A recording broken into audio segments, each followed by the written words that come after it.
Okay, you're going to hear me talk for a second, guys. Welcome everyone to ANZCRL Combined Racing League's final session of the 2025 Daytona 24.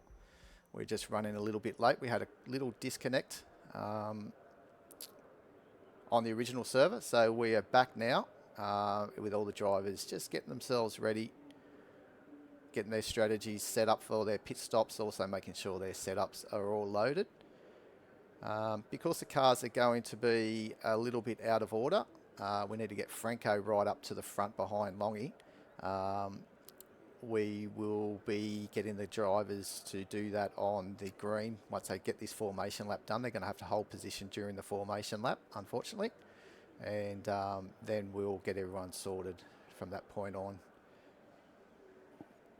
And we'll start everyone on the back straight.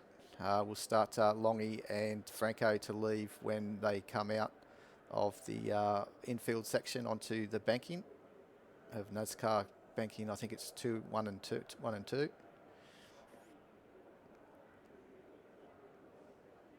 Like Pegasus qualified on pole. Okay, guys. So well done, guys. So it's just got some cars going a bit somewhere. What happened there? I had my wheel around the wrong way when the went to manual. Don't worry, it's all good.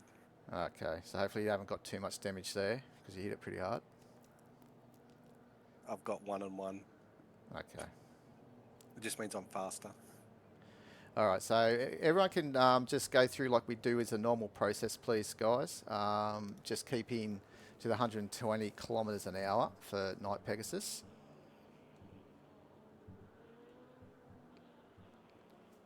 I'm just holding my pit limiter on. Oh, how about if we go a little bit faster just to get it going, guys? Just keep to that 120. Formation lap.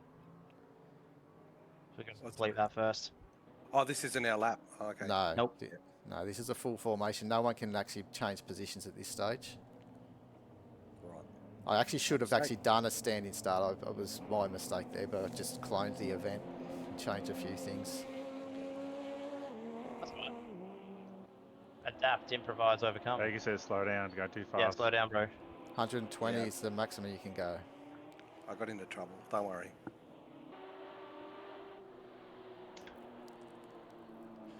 And once we get going, I'll actually hit the into the broadcast booth with Dado for those viewing, and we'll get the live coverage and the commentary going. But at this stage, just walking the drivers through this amended restart. So with a list of how it'll be from after the session 1. This isn't as how the drivers will be, but the positions were Gun 180 finished in front of myself, Woody Lizard, completing 87 laps each. Then it was Dopamine finished 3rd in the DPIs, teaming up with Glutard. Campy finished 4th, 3 laps down, who's teaming up with Night Pegasus. And then we had the GTEs of Captain Parallax teaming up with Franco on 83 laps. Highlander 1777 finished in 2nd, not too far behind. Who's got Bo Kane in the wheel now. Cueto finished 7th with Left now taking control of that car. They were 1 lap down from Parallax and Highlander. And then Dado Racer finished in 8th, who Cirrus is driving for him for this final session. But with a roll-off, where we'll find that we have a time compression formula put into the system of the distance they were behind the leader, and we have Longy and Franco, Longy in the DPI and Franco in the GTE. They will be 1 and 2. Once we start, they'll get themselves up the front of the field.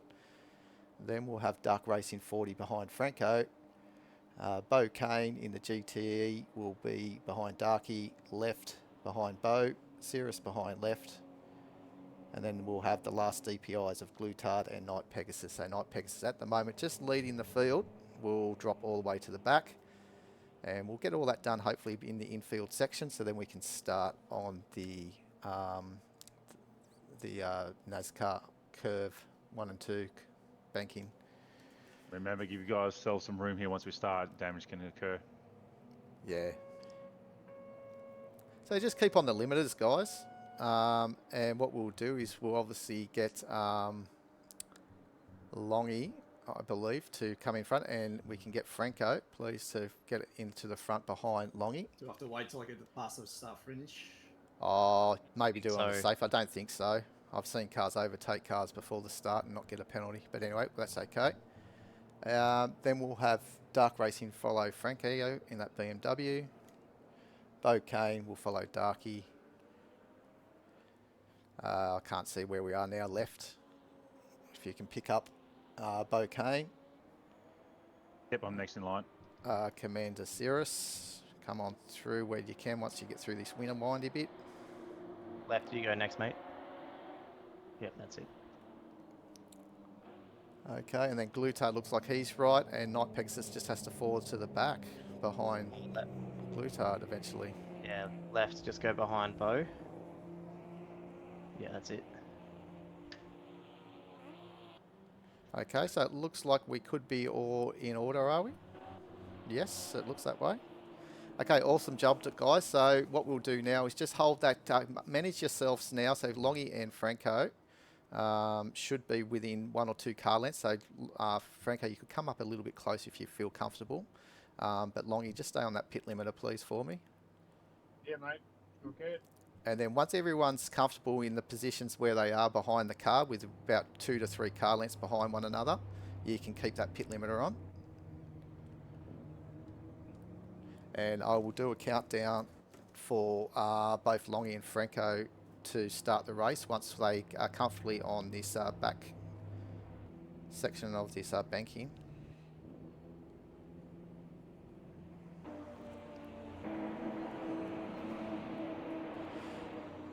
Okay, so 3, 2, 1, go. Darky will be the next one in 3, 2, 1, go. Bo Kane, go, sorry, I've missed that one. Left, you're the next one to go in 3, 2, 1, go. Cirrus, you're the next one to go in 3, 2, 1, go. Now we've got a bit of a break for Glutard.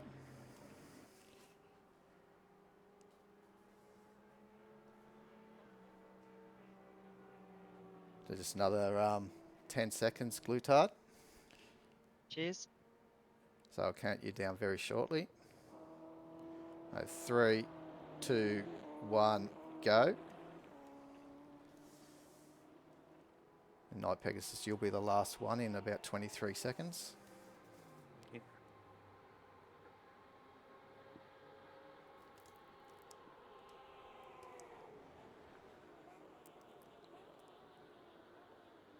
And 10 more seconds for you, Night Pegasus. In 3, 2, 1, and you are right to go. Good luck, everyone. We'll see you at the end.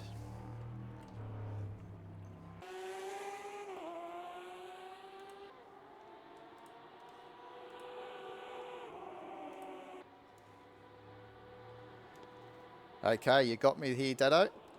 I gotcha.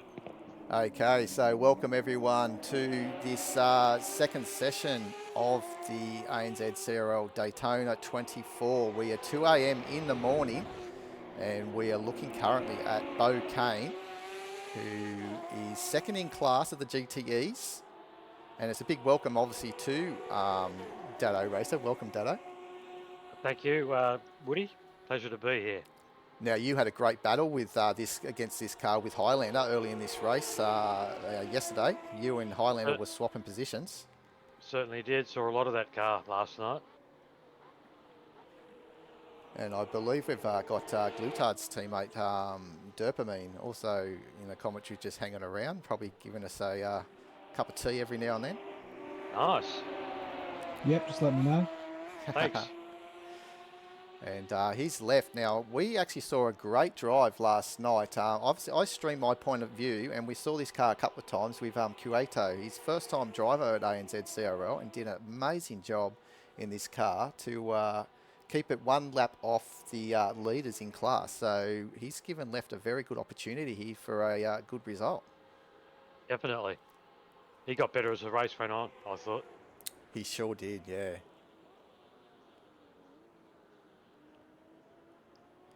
Now, the question will be, obviously, we're looking at, we talked about dopamine here in the commentary, and he's obviously got his eyes set on Glutard, who showed some very fast pace in early practice as well during the week. I think we saw a 1 minute 33 come out of him in one of the practice services. Dado, I believe you were in the server at the time. Yes. Yeah, I know, it was wicked. So we know Longy can do some good 1 minute 34s race Yep. pace. So this is going to be interesting to see. So he's 38 seconds off the lead of this motor race. Dopamine, how did you find the car last night? I found it quite good. I haven't played in a long time, so I was just getting back into it. But yeah, it's a good car. It's a good setup. Glutard organised the setup for me. It's really nice, and hopefully can pull out some 33s today to catch up.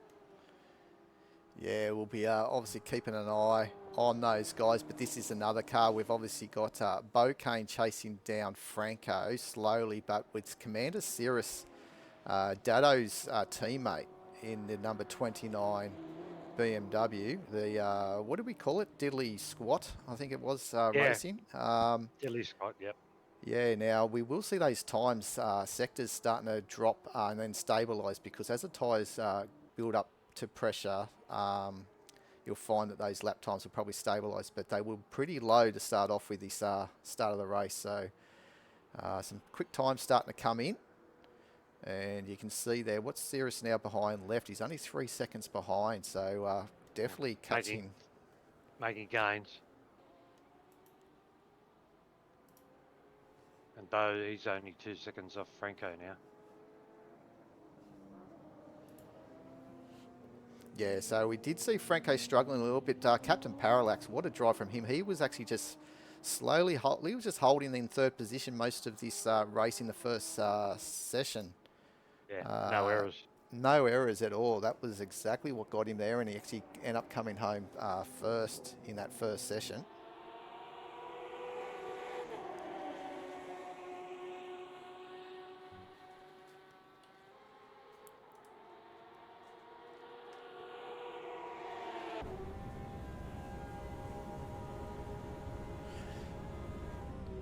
So yeah, we've got Gunner watching, and obviously Kemp watching as well.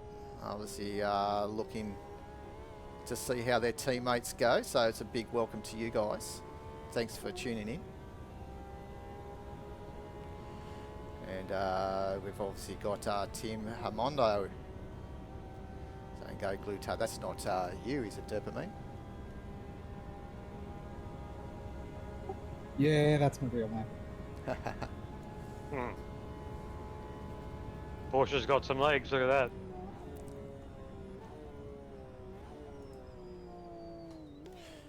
Yeah, it's looking very good indeed.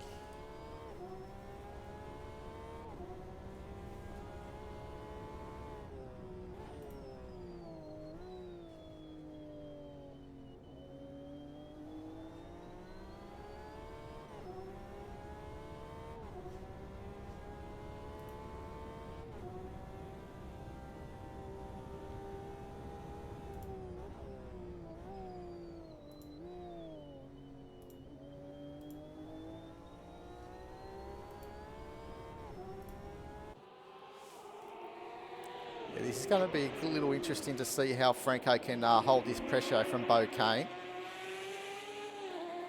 For sure. We know that Bo Kane really understands the tyres just to not push too hard, because you're going to be faster, I think, through the stint if you don't go too hard early on. So, but he's going to look down the outside here. He's having a go here, yep. Oh, it looks like Franco actually came off the throttle there. Maybe he wasn't too think so. confident. Take the pressure off himself and just see if he can follow him, I reckon. It's a long way.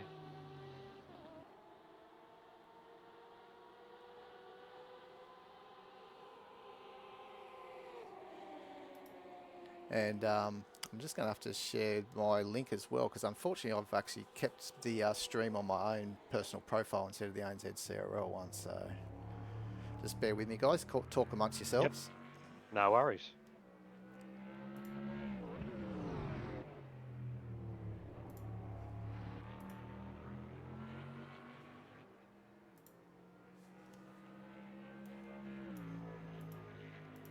Coulthard's got him up to 5th now.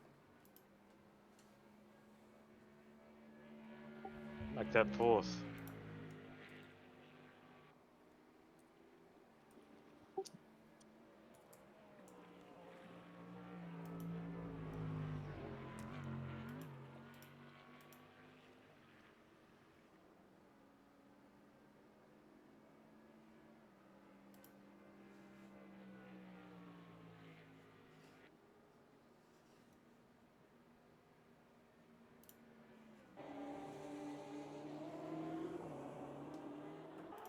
Bit of a battle happening here.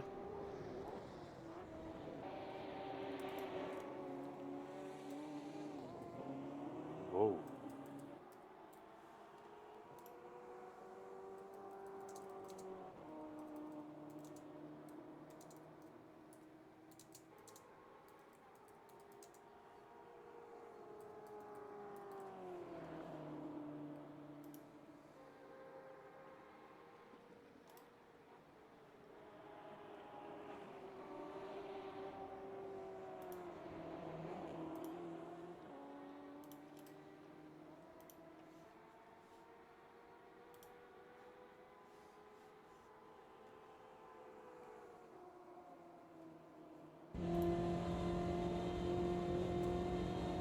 That top speed he's got.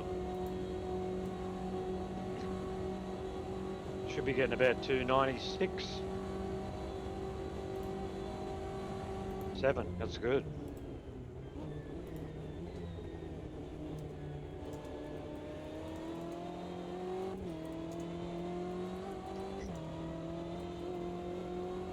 You can see the Porsche corner exit, they're so good.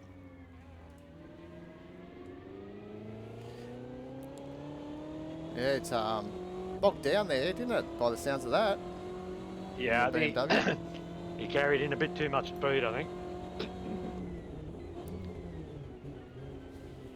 Okay, so it looks like now Glutard is obviously, as you said, he's now passed all the GTEs and he's on that Yep. charge. So still 42 seconds away. Longy's extended that lead to Darky. Now out to almost 15 seconds. But this is where the battle is now with Commander Cirrus. Yeah, it's the closest one. Or the only one, actually. Yeah, making, yeah, so we'll keep an eye. This is the one that we want to watch here at the moment.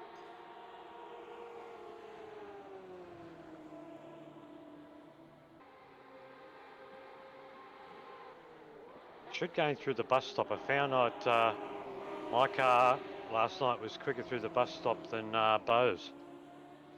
Always gain there. Yeah. I think the BMW, I mean, the Porsche is very nimble too, so maybe it's just a little bit of a handful through there. Maybe. So that's we've got a chance here. Now, left was driver as well. He's very happy to be here. He's actually had a massive big blackout during the big storms for 5 days. He's had without power, so hasn't been able to do too much practice in that Porsche. But look, I'll tell you what, I'm sure that he's going to still have a strong race here tonight. Oh, he's a good driver, Woody. GTL, I've raced against him and he's great. Now you can see there, that'll be a welcoming sign. The 3 dots now in front of the number boards on your car there, Dado. Now in third Yes. position. So you'll find is those good. little dots. 3 means third, 2 means second. And if you see only the 1 dot, it means you're actually leading class of the GTEs. So it's a Yep. good thing that they've got in the game that works. Yeah, it is good. What else is happening? Where we go to? Who are we going to look at? Well, at this stage, I'm thinking that this is pretty good watching the battle there with Cirrus, but we can keep an eye on Cirrus. I could imagine he's got a little margin that he's got to make up yet on Franco. Yep. Around 6 seconds or so. But this one here, watching Glutard, maybe right on board a little bit of Glutard. He's the man that seems to be on the move.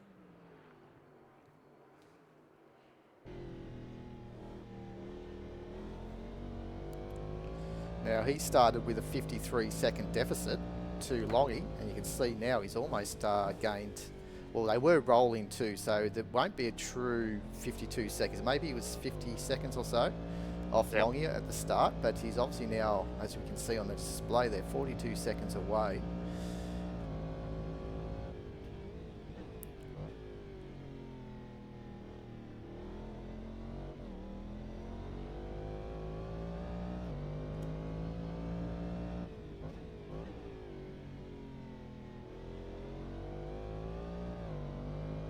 So we're just hearing from Kempy as well from last night, Dado, that yeah, he got his third strike with about half an hour to go as well. So there's 3 track cuts in this session for the viewers, and yeah, we're just going through that. It can be pretty stressful if you get those truck cuts early on, because you know how long a drive through is going to cost you in this pit lane. So because you've got to hold that pit limiter all the way through that first corner as well, and on exit to that of the pit exit. Exactly. So It's a long way. yeah, a little bit different to the days when we had project cars too. I could have made the pit lane wasn't too long, because you could actually release the pit lane before turn 1 and still take the pit exit, but it didn't release, I don't think, until I think it was just around this point here of the pit lane where you could release it. That's right. Yeah.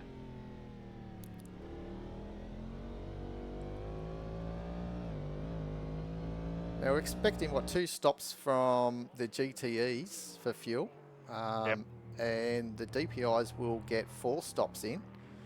3 stops will be for full fuel, and the final stop's really a little splash and dash, depending when they're going to choose to pit. So there's going to be a few strategies, I reckon, being called. Will they pit a little bit earlier to put those fresh tyres on to run to the flag to gain a bit of position? Knowing that they only need I don't know, they only need half a tank or something of fuel in that 4th and final stop. So Okay. it just depends when they do it. Do they run it all the way and just have run it nearly empty, but then have worn tyres, or come in a little bit earlier knowing that you just put enough fuel in just to get to the end and have fresh tyres? Sure. Well, the GTEs are a bit simpler. Full tank, change your tyres. But I'm not sure what we're going to do about brakes. We did suffer last night with brakes, but we've opened up Cirrus's car, the brake duct, so hopefully they will not be such a problem.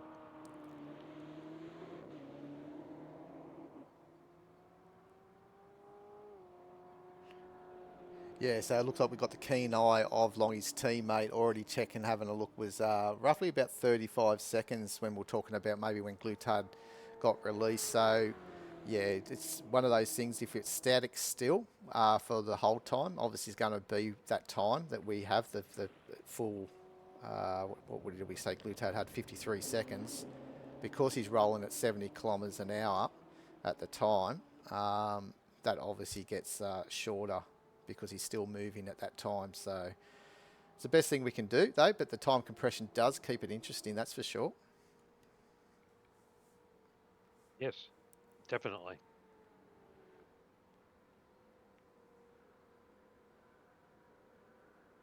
I'm not getting lap times up on my screen. Yeah, either am I by the looks of things. So it's just one of those things that we're getting. Right. What happens if I do that? That's just giving us the gaps between first, second, third and fourth, really. Gotcha. Yeah, it looks like the blue section where it normally gives you the lap time or whatever, or the white part is just is doing the same thing. So maybe turn it off and I'm back on the Overview. the splits, I guess. Oh, not the splits, sorry, the stand-ins. No, it's done nothing. Just how it is, AMS2 things, just keep creeping in. But obviously now we're looking at this battle now for second position. Franco for Octane Online Racing. Still holding second position, but how long will he hold this position with Cirrus right behind him? Now, did you find that you've saved a bit of fuel? Not that you really have to worry about that, I guess, but... Oh, Cirrus. Just misses that. Maybe he did that to avoid running into the back of Franco too. Could have been a point where Franco maybe just broke that little bit earlier than what Cirrus was thinking. But that was a Yeah, moment. That could be a track cut there too, because I got one last night doing exactly the same. Yeah, but anyways, at least he's can fight another day, and it looks like he has got, I think it might be Longy just behind him now. Yep, he's got Clark, the leading DPI, about to lap this. Now, this is where it was a little bit tricky. Coming into the infield, going to put a lap on the GTEs when they're in battle. I think in my point of view, I almost came into a collision here with Highlander and yourself here, Dado. Yes. You're carrying a bit of damage, and we came at you pretty hard, and we almost made it 3 wide through that corner until I took to the grass to avoid. Yep. So I gave myself a little bit of a pat on the back, to be honest, with a little bit of spatial awareness there, because I thought, well, if I didn't see that happening, we would have ended up in tears, I think. Oh, for sure. Dented panels. Actually, that wouldn't be a bad team name, would it? Dented panels. Yeah, true. Yeah. This BMW sure does sound good. It Riding does. on the roof. So we had a total of 16 drivers entered into this event. Well, we had more than that. We had another 3 drivers that couldn't make it, unfortunately. So we did have a field of 11 cars originally. 3 didn't make the grid last night, so we've kept it to the 8. But those 8 drivers, our 8 entries, are actually filled in with co-drivers. So theoretically, there's 16 drivers part of this event. So it's pretty healthy. Exactly. And it's a good way to find, get that team environment using a co-driver. And it's great that we can get this stream going too, so everyone can tune in and see how their car fares in this final session. Looks like Cirrus might have this. If he can brake for the corner. Yeah, well done.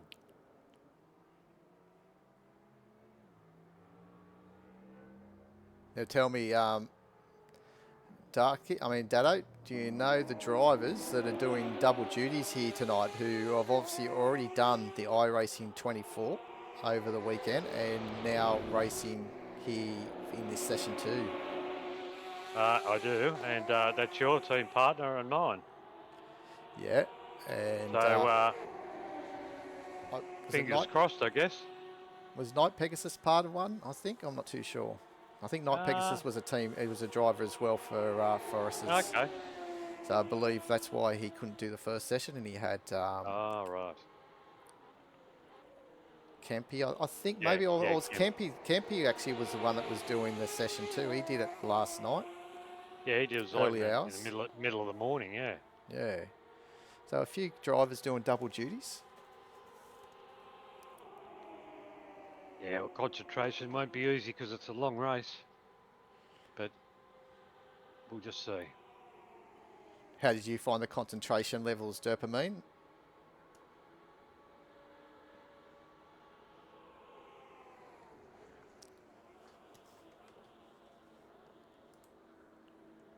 Dopamine's actually left the building for maybe to go get us a cup of tea. We do need it at the moment. Probably early hours of the morning. We were looking for the sunrise, aren't we, here in this game? It's pretty spectacular. It will be very nice when it does come. I think it was a long night for us, wasn't it? We had more night running, I believe, in session 1 because we started at 2 p.m. And being there winter as well, it does get darker a little bit earlier as well. So we did have a lot of night running, whereas these guys should have more of the daylight hour. Yeah.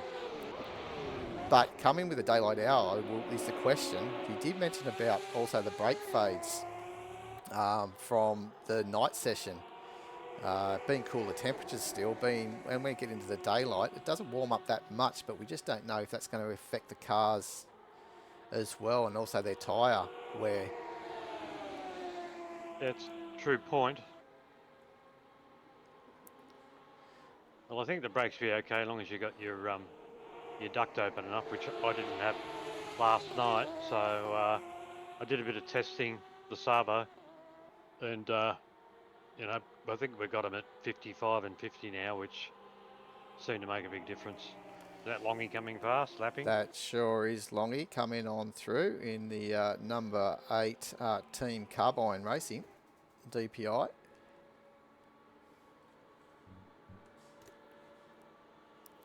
So Bo Kane, I've just been watching there. His lap times have been very consistent. He's only just been about 0.2, 0.3 off his laps for the last couple. So doing What's a he great running? job.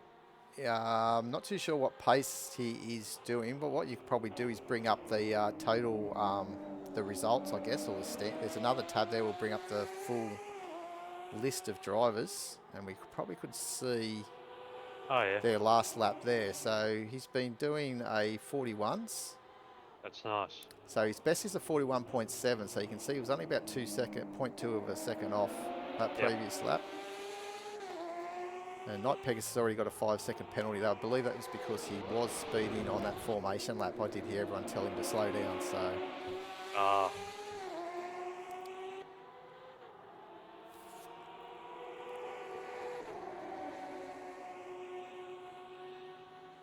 So just having a look at now where we're looking at Dark Racing still going not too bad. He's just coming on to the banking curve. Why? Oh, and what at a time there.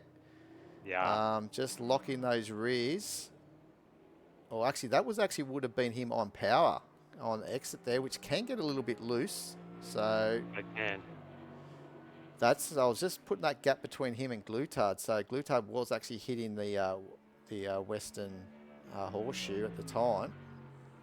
So he's been able to gain a lot more there now on him. So what it's showing there, let's see if that's stabilised. But 9 seconds now, the margin between him and Darky. So number 10 Racing of Dopamine and Glutard is looking good. Certainly are.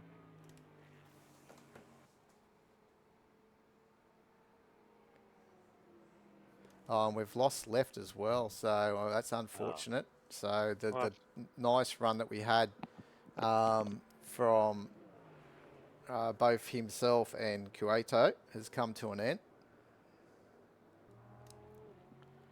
Maybe the power at home hasn't quite been fixed properly. Yeah, not too sure. Just let's just hope that everyone else goes soon, because we actually went through the whole night last night without one little glitch of the lobbies. It was very stable on my end. Great. Yeah.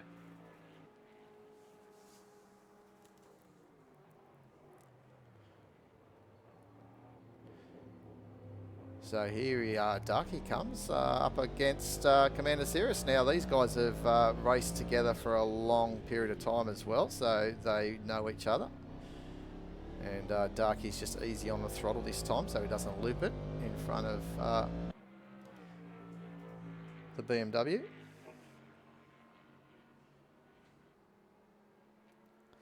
So the 55 Southpaw Racing Porsche of Cueto on left, unfortunately, has retired. Been disconnected.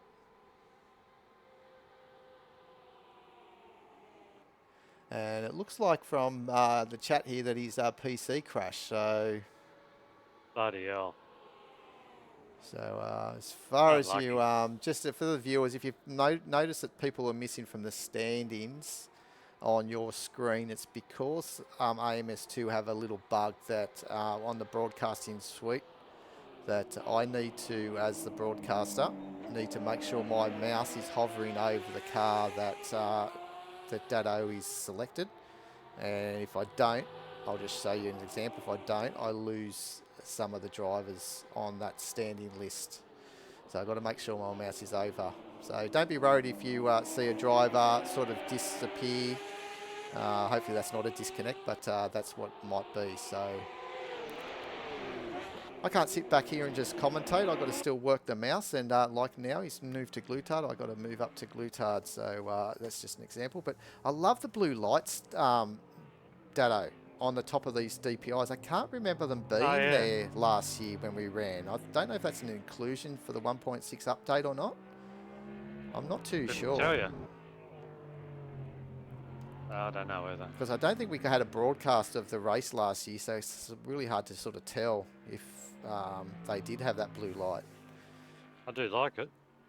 Yeah, it's very impressive. We all like our fancy, pretty lights, don't we? We get distracted. We're simple people. Yes, that's it.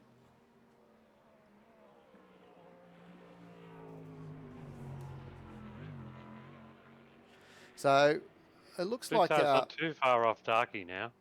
no, he's slowly going. But let's have a quick look at these class leaders. We might want to have a little look at Longy first. We haven't seen him for a little while. He's obviously probably fighting through. Actually, looking at that map there, he's on his own. He's got a while before he gets to the back of Franco in Yeah. position 7. So he's really going to. Oh, he's 1.17. So he's made a little mistake somewhere, maybe into turn 1. It's not hard to do. I did see his teammate actually Gunn having troubles on the Western Horseshoe turn 2 a couple of times, running wide there, locking up the wheels. I think I actually made a move actually on Gunn and took the lead of the race when he ran wide there. That would as have well. felt good. Oh, it felt well. Oh, that was one of the proudest moments and felt so good for me. Beating, or not beating, but leading Gunner for probably 2 or 3 laps, and then the pressure came back and he did a Still. sensational move. If you watched my point of view, the overtake he did around the outside, I think it was of turn 1.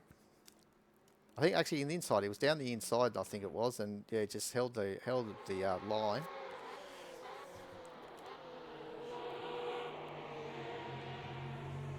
Thanks, Gunner. Yeah, I know I did well. That final session.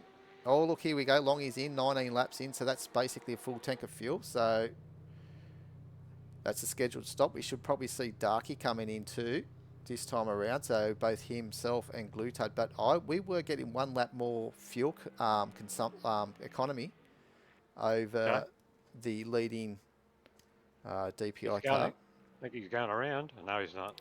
No, he's coming in. Yeah.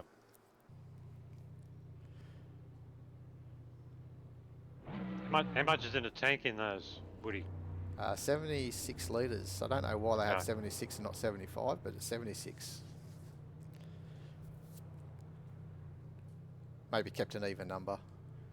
That's a nice looking car, this one of Glutard's. I love this of Glutard's. Yeah, I do too. Number 10 Racing. When it gets out there on the track, that gold really does start to shine.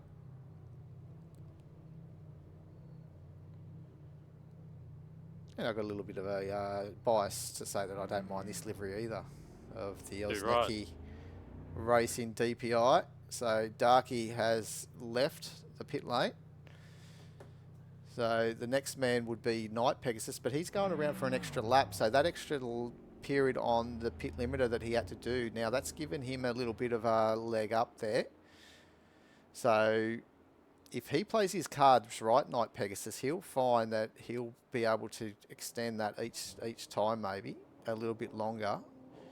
And that final pit stop, if he's got his numbers right, he might be able to put that little bit less fuel, stay that little bit less in pit lane and gain those few extra seconds. So I think about 3 or 4 litres, I think it's 3 litres, you gain a second. Every 3 litres you save. We've had a bit of change here That's 3 too. or 4. Franco's back in second. I think Cirrus has had a bit of a moment. See damage on the left-hand side of the car, the right-hand side of the car. Yeah, okay, so something we missed there.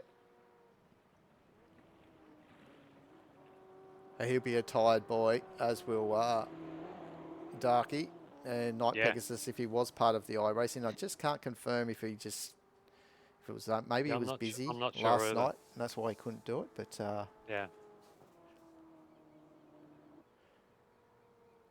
So his speedo's going. So what's the top speed you're looking at for here? About 300? 296. 296. It's down a bit, so it looks like he's got a bit of aero. Yeah, okay, so he's maybe roll, if you're talking, was it down the rear side, did you say? Yeah, it's... Oh yeah, the rear right this there. side. Yeah, Yeah, the whole side. So it's had a little, and yeah, I think the back's been a little bit munted as well by the looks of it. So he's probably the back corner, and that's going to affect, as you said, a bit of rear ring Exactly. rear wing damage is going to cost you down the straights. It's amazing how much that can cost you. You've got to Does. start weighing up. Can you, that's one of the things. If he came in and pit now and filled up the tanks, will he be able to get to the end by, doing obviously that full tank run and then getting into the pits for another full fuel load? So you'd say that they got to do two pit stops. So if he comes in now, will he be able to get to the end? So how long do they run roughly? About 56 minutes on a tank of fuel? 48. 48 minutes? Yep. Oh, okay. So he wouldn't be able to do that. Exactly. Yeah, I thought it was just under an hour. So, geez, so it's, so not even 50 minutes on a tank of fuel. Yeah.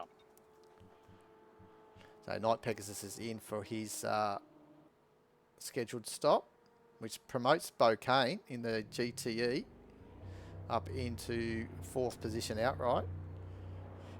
And along comes, I think, Franco and Cirrus. Yep. So it's like a seesaw in battle, though, because obviously they're going to have to pit probably in the next, 10 minutes or so, 10, 15 minutes. Yeah.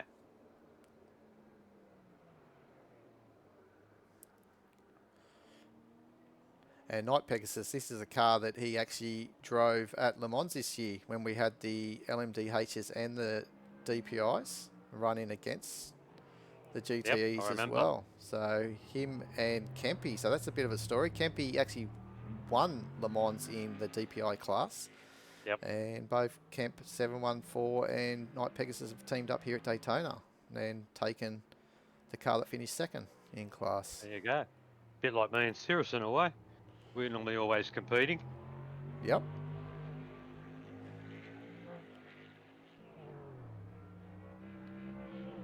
This is going to be a good little battle here. We've got a tired driver of Commander Cirrus and probably a fresh driver of Franco, second in class. So this could be one of those ones where, if Sato's watching the race, I think he'd agree too. He's a very fast driver, Sato. But we do see him looping it around quite occasionally in these longer races. But for some reason, the way that he can drive and get that pace out of the car, he ends up up at the pointy end of the field by the end of the race. But if he limits those mistakes, you could probably say that he'd be one of those drivers that would pretty much win nearly all these longer races. True. We won't take that away from him and Highlander winning Bathurst 1000, the last 1000 we ran. We missed it last year due to low numbers, but the previous year, we had one of the best battles, and you can obviously see that on our ANZCRL YouTube channel. And it's great. there's a I've watched highlight package. Yeah, there's actually a highlight package that one of our members did for us. It took all the 4 sessions of the streams we did and condensed it all down to a little, I think, 40 minutes or so package. And the battle between Longy and himself was unbelievable. Or was it Gunner? It was Gun, I think. Yeah. It was Gun and Sato on the last session. That's right, because Longy took the first 2 sessions, I think it was, and then Gunner, I can't remember how it worked, but those two teamed up and was an amazing battle. A late safety car ruined it for Gunner. And we've seen that in real life, haven't we? Many a times how that just brings the action aplenty. So true. And Highlander, he's gloating here, saying that it's the best race he reckons, and I probably agree it was, but Gunner in chat will probably be quiet for a little while, but he's knows that he was part of history in that race, and it's one that you don't see too often in sim racing, I don't think. True. But I will say something, Highlander. I thought our victory on Project Cars 2 was the best Bathurst win you ever had. Here we go, here's a move for position of a second place. And it looks like the Diddley Squat team in front of the Octane Online Racing car. We do have a higher speed than Franco's car. He's got different gearing ratios that we use, but I think he's got more downforce as well. So he loses there, but you watch, he'll stick with him right through this section. That's what I found last night, at least. And kind of saying that's the reason why Longy's in the car second this time. You can't be hard on yourself. Gun. Yeah, definitely, he can't be. He's having a joke with us, I think. Woody. Ah, sure is, yeah. Great fast Tasmanians leading the race of in the car there at the moment with Longy in the Team Carbine Racing, number 8. Currently a 40-second lead to this man, just passing Franco now of Dark Racing. We call him Dark Racing, but now it's called Dark Grr TV. So he's fully onto the Twitch streaming these days, Dado. So He's into everything, mate. Into everything. He's into everything, and he just gets there on the Twitch now, and it's not the Darky we used to know. No, I thought he was too old to do all that stuff. Now he plays, you know, horror games and this and that, Yeah. and chatting to everyone and sending all these flashy things everywhere. But His stream channel doesn't look bad. How he set that up too. yeah, no, he does good. I actually watched a little bit of his iRacing, and yeah, it's pretty cool. You see his little avatar thing of his. The reason why he's Yes. Grr, I think, is what is he, a little hamster or something like that. Yeah, I think it's like, that's supposed to mean something like, sounds like Darky. Yeah, we'll never forget the early days with the old Ethan. He's Yeah. that's oh, hang Look on. out. Oh. Oh no! Oh, So hang this on. is a big moment here. So that's Yes. Night Pegasus being lapped, and that's not going to please the number 10 racing crew. So Glutard, and he's also just been in for his scheduled pit stop. So Yeah. he's gonna Bit of damage on the front left. Let's check his wheel. Oh, looks like it's Yeah. left hand down to me, doesn't it? Yeah, the damage is on the front left. Yeah, but was that also just trying to push the point from Glutard as well? So, you know, Glutard's used to a lot of drivers racing in pretty high standard of racing. This is where you need to sort of, I guess, know your competitors as well. Pegasus would have let him go, I reckon, just out of that little S-bends before the International Horseshoe, to be honest. But look, we can't see a replay. Nah, you'd have to have another look. I mean, one might have just outbroke themselves and they've just come together. Who knows? Well, his teammate has got onto the comments. Thank you very much. He's just saying to us that the car's still driving okay. It's just a little bit bent. So Okay. hey, look at Pegasus. He's scapping himself Yeah. right down on the apron. I don't know if that's a little bit of tongue-in-cheek there, with him thinking that I don't maybe he get wasn't smashed. maybe he wasn't prepared for that overtake to be lapped, but.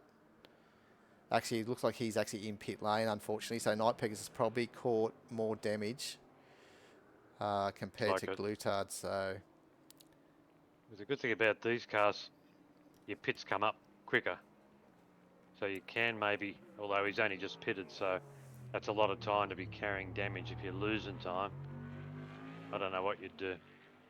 yeah, but it could work into their favour though. So, into Night Pegasus, if he fills the tank right up here, the next 2 stops that he needs to do, scheduled stops, filling the tank right up, he may just get to the flag without having to have that little splash and dash we were talking about earlier. It's certainly bent. Yeah, there's a lot of damage there. It was a good hit. We saw. No wonder he had to come in. How's Bo going? But that's taken a little bit of the chase that we were looking at. Glutad slowly was reeling in Darky. Yeah, we need to keep an idea on what his lap times are like now. Obviously it's slow because of the incident, but you can see the best times there. So Longy is really controlling this race at this stage. His best lap time of a 134.7, and look at his last lap, 134.8. So absolutely killing it. And we haven't even seen the sun yet, so he's probably taking the conditions here, making the most of it before the sun rises. But, you know, we might even see Longy getting even faster. Correct. So Glutard has decided to come in the pit, so the damage was too much, and I reckon what it would be, even though if it was a little bit bent, I reckon that top end speed was probably hurting him as well. It does. So, but again, this is a situation where we're at with these guys. I reckon there's a good possibility that it's just going to be the damage repair really that's going to cost him. If he fills up the tank full, the next lot of stops, I think he'll get to the end. So Okay. he'll have 2 more stops after this, because we Yep. got to, the DPI's had to pit 4 times. But as I said, the 4th one was only for, I don't know, 30 or 40 litres of fuel. You could probably get a little bit less than that if you're game. So as we said, there are 67, what did I say, 76 litre tanks. So there's a good chance that he can get to the end, both him and Night Pegasus, with 2 full pit stops.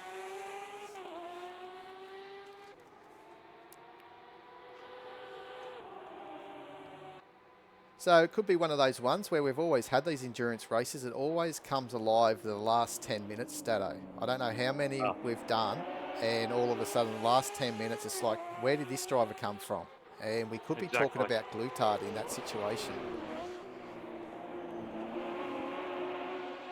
Yeah, a long way to go, an hour and a half plus. Yeah, definitely. What's the time gap between Bo and Cirrus? I can't tell on my screen. You're probably looking at around about 40 seconds. Okay. Yeah. So it's blown out about 10 or so. But he did have that spin or that Damage. incident somewhere. Yeah. And I think he's carrying a little, you just mentioned too that when we were on board too, didn't he, had that little bit of top end speed, missing that. So that's going to make it a little bit difficult. But look, if he just manages that and gets that repaired in his scheduled stop, which should be up very shortly, wouldn't it? You would think so. That's one thing that we always talk about, which we found better. You know, this game engine's the same as what was on Project Cars 2, but being able to have the speedo on in the stream. That was handy. Yeah. And it brought up the fuel levels, how much fuel they had. Cars that had push to pass, and there was a number of push to pass during a race, that actually counted them down, so you know you could actually see and bring that to the viewers of what's happening in the car. It was good. Now we can only guess, because sometimes the fuel numbers we've noticed are right, and other times they're completely out. Yeah. Well, at least the numbers are moving.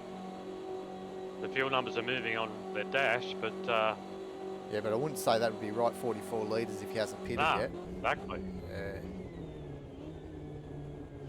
Look at that view there with the morning, early morning glow starting to happen, or it's getting lighter, I should say. It's no glow yet, but I think we're up for a nice morning.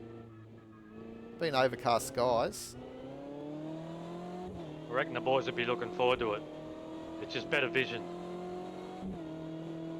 For me, at least. Yes, that's right. It helps a lot.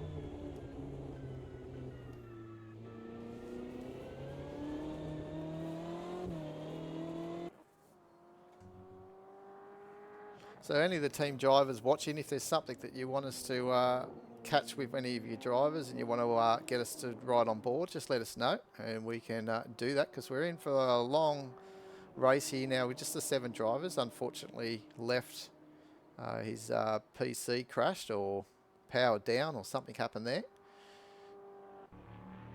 from all reports, so that's unfortunate for those guys. But look, we've still got a good battle here, and I think the battle what we were going to really see is Dark Grur TV in the number 17 DPI holding off Glutard in the number 10 Racing. So that's going to, I think, eventuate after the final stops have been made by these cars.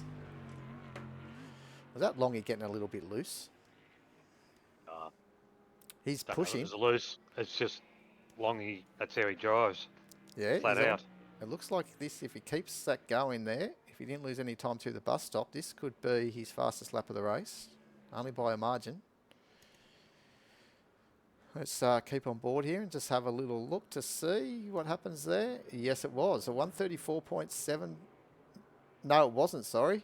How was that? What do you call that? Oh, yeah, not 200, much. whatever. Yeah. 20th of a Close. second or something. Yep.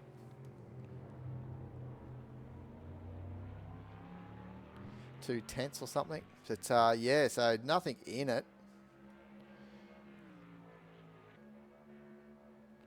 As he comes up to the damaged Knight Pegasus. And here we go, the rounds of pit stops. So Franco and Cirrus are both in pit lane. And actually Cirrus is moving before Franco, I believe, unless he's right at the end. But it looks like Cirrus came in and out a lot quicker. So that's a position change, I believe. No, he was already in front.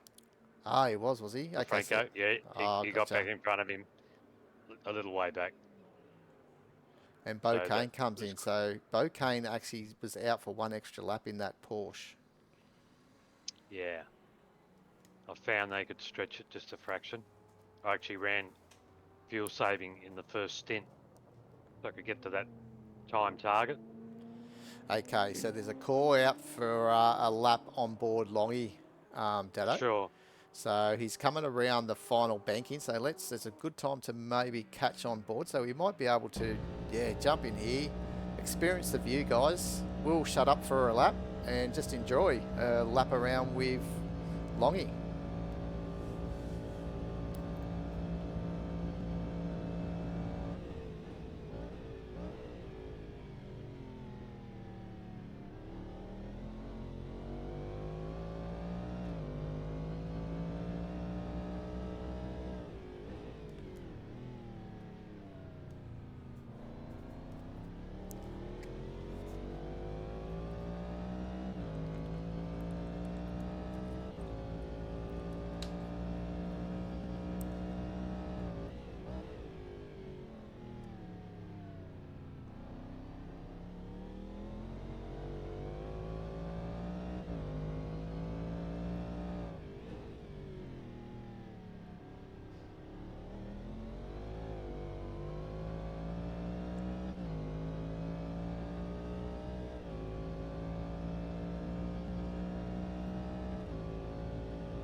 Not as fast as that previous lap, but definitely, did you see that wheel work that he had with the opposite lock? I think coming onto the NASCAR curve. Very quick reactions. Indeed. By a talented driver. So he kept it pointing in the right direction. Not so much happened to that with Darky we saw earlier where he spun it in that section there. Maybe that just caught him out a little bit. That is a tricky corner, that. But if you're braking as you turn, that will happen. Yeah, definitely. And as it starts to rotate, you got to really try and catch it pretty quickly now with this 1.6 update. Otherwise, the car will get away from you compared to the previous version of the game. Mm-hmm.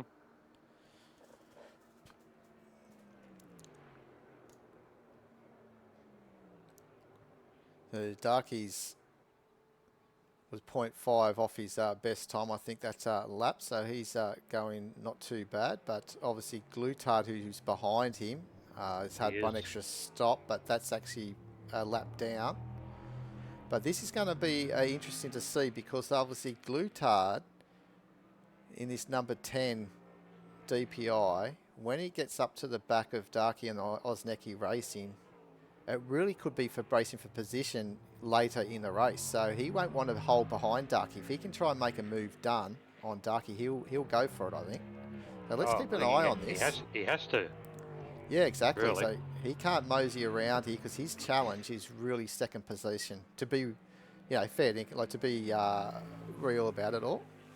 Mhm. I don't think he can take the victory from Longy unless Longy, you know, I know we won't put the mocker on him, but if anything does happen, we saw what happened between Glutard and Knight Pegasus earlier. So, you know, Longy will obviously, he's got that margin. He'll be able to drive as safely as he has to. Exactly. Yeah. But it's what we call balls to the walls for Glutard. Well, that's it.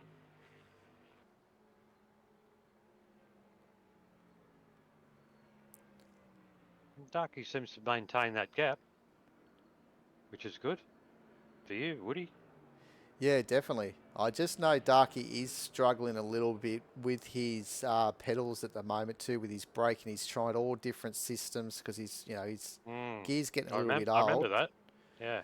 And that's why it's been catching him out a little bit. So his setup is pretty much the same as what I was running, other than what we're trying to do with the brake and the brake bias and brake pressure to try and get his car more friendly under brakes for him. But look, he's doing a good job out there.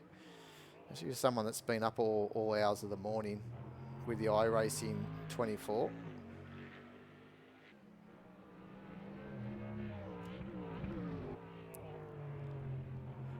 But we know the best lap of Glutard's is a 34. And he's 0.2 seconds off it, so he's absolutely flying. So he's definitely reeling in Darky. Yeah, well.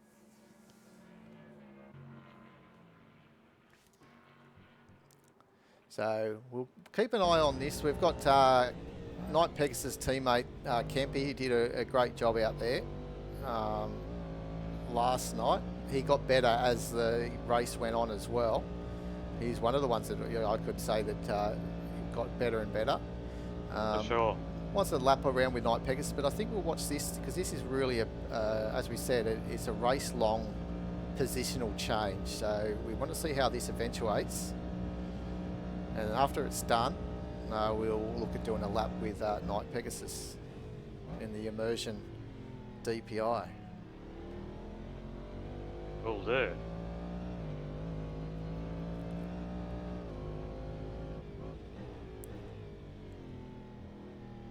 Every Daytona we have this light mist, don't we? Just Yeah, it's like surface around the track. Yeah, a little bit of morning fog. Not really fog, is it? Yeah, I think it's just coming out of that morning, but it is their winter. It is nice and chilly.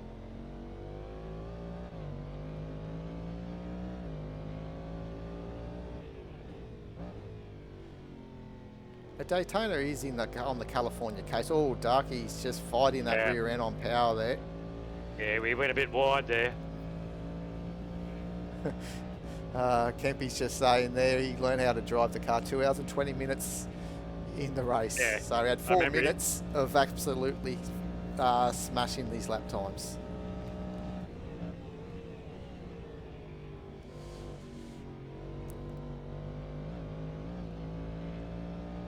Here we go. This could be a move. It'll be wise. Well, it won't be really wise. Darky does know that this is probably the position that he needs to protect. I don't think he wants to give it up. Nor does he have to, because obviously Glutard is the car lap down, so it is his responsibility to make the pass cleanly if he's going to do it. He's got good top end speed, hasn't he? Yeah. Your car? Yeah, well, we're running 0 aero. Whereas I think Glutard, mate, this is what happens. See, this is what he did to Knight Pegasus. So just pushing the point, but Darky fighting the issue around the inside. So that's nice bit of driving by both drivers. But yeah, on the edge. We'll just stick with this for a minute just to make sure that this is all settled and done. But look at the lights inside the cockpit too. There's at different stages you see little red lights and all that. So the detail in the cars are pretty impressive. It is impressive. Even the pit crew, when you look at them, you know, that looks almost perfect. except when they don't come out. Or well, my pit crew in last night, my car was jumping around every time I pitted of doing the funky dance. So Ah, that was a weird one. alright. Just shuddering around, but yeah, you are right. You can you see their eyes and their faces. The bloke on the stop board, the marker board.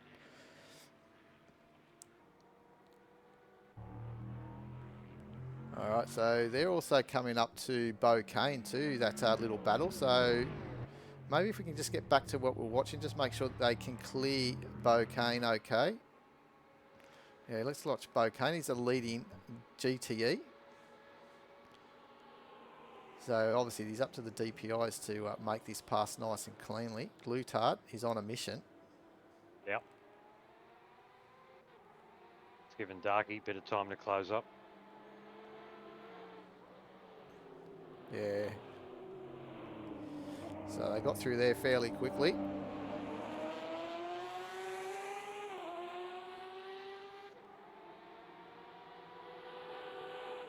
That Porsche's looking very good at the moment, isn't it? It is. Hasn't put a foot wrong, far as I could see.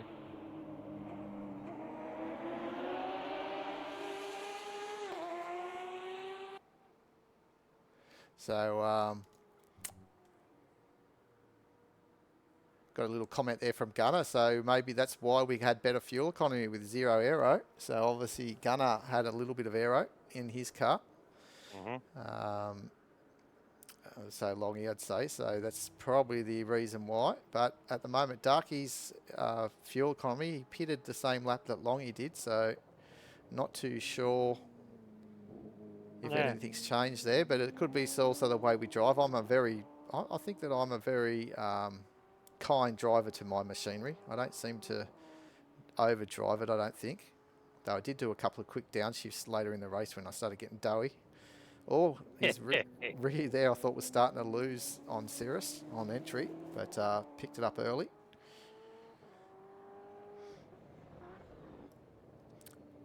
So the position here for 3 and 2 is still going on. Obviously with Darky just behind Glutard, they're sticking together by the looks of things on that on the mini map.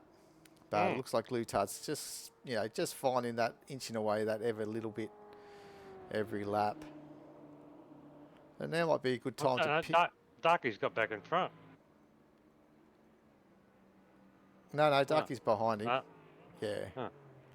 No, it might be time to pick up Night Pegasus and go on board and have a look at this immersion racing car. He's definitely been through the ringer here for. It looks like the car's been doing 24 hours already by all the marks It's a bit beaten, yeah.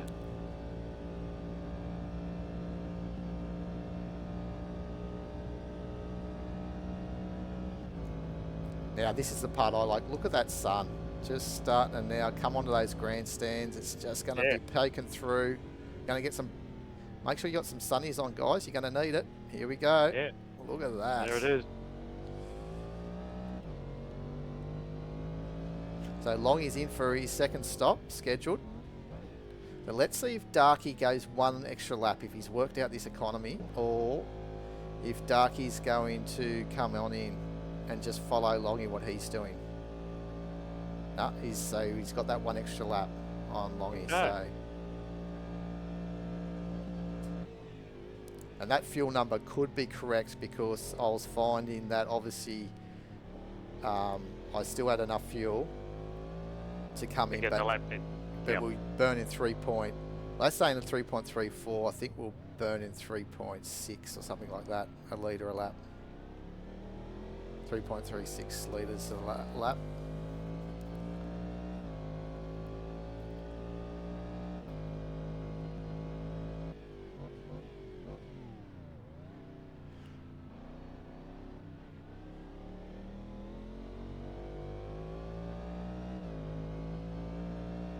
So we'll expect Darky in, and this lap around.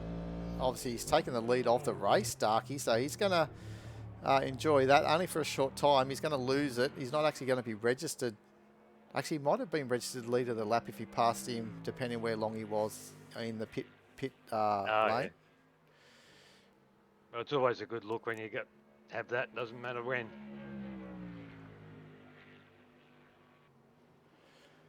So there we go. So we're hearing Longy's fuel burn is about 4. So that's how much, you know, Gunners was about 3.8 we're hearing in the Twitch chat. So this is interesting. So, you know, Longy's definitely faster, no doubt about it. So, obviously as you drive faster, you're going to burn more fuel. So Longy's burning 4 litres a lap compared to 3.8 that Gunner was doing in the first session.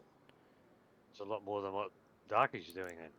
Yeah, ours is about 3.6. I wouldn't say that was 3.34 was correct, to be honest. So there is that differences there.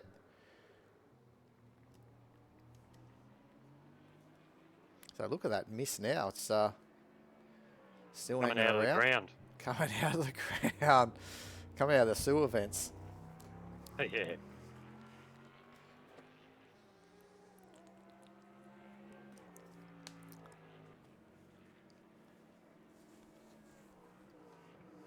Darky's in.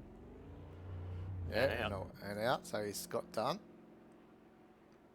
So he's going to be trying to protect this second place as best he can to Glutard, who's just coming around onto the back straight now and is on the same lap now as Duck.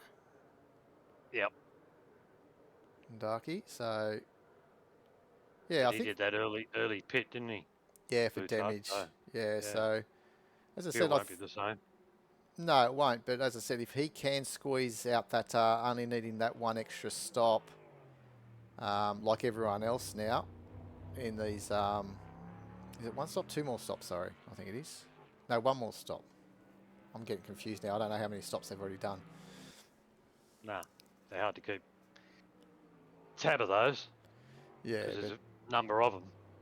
that's right. But Commander Cirrus, I think he's still a fair way off Bo Kane at this stage. So he's, what, 51 seconds up the road, Bo.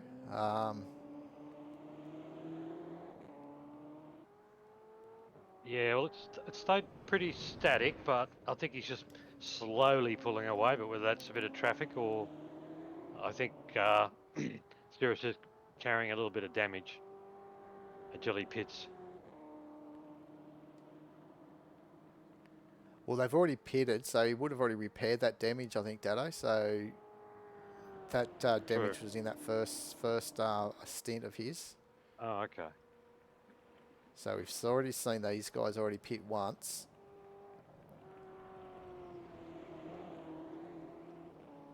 Yeah, it was a shame we didn't have Brock Harvey, though, in the race, because he was going to drive the Chevrolet, so...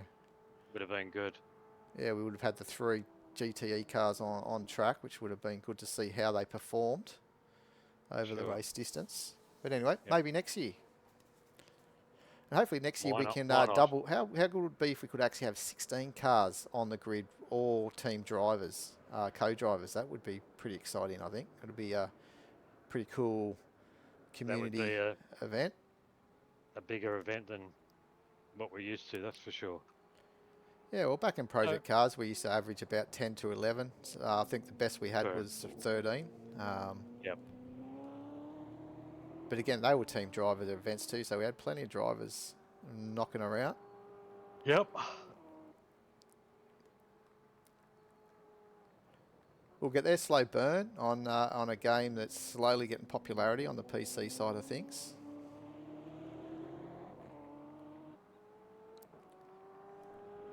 Now, did we get on the board with Night Pegasus for a lap? He's actually amongst some lap traffic here, so that'd be a good one here for some visuals, just to see him negotiate. Well, he'll probably get Cirrus very easily here, so...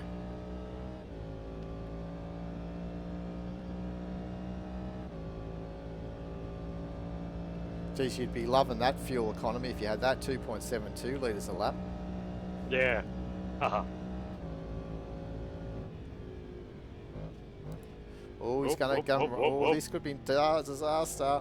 Oh, he's held on. Close. That was close.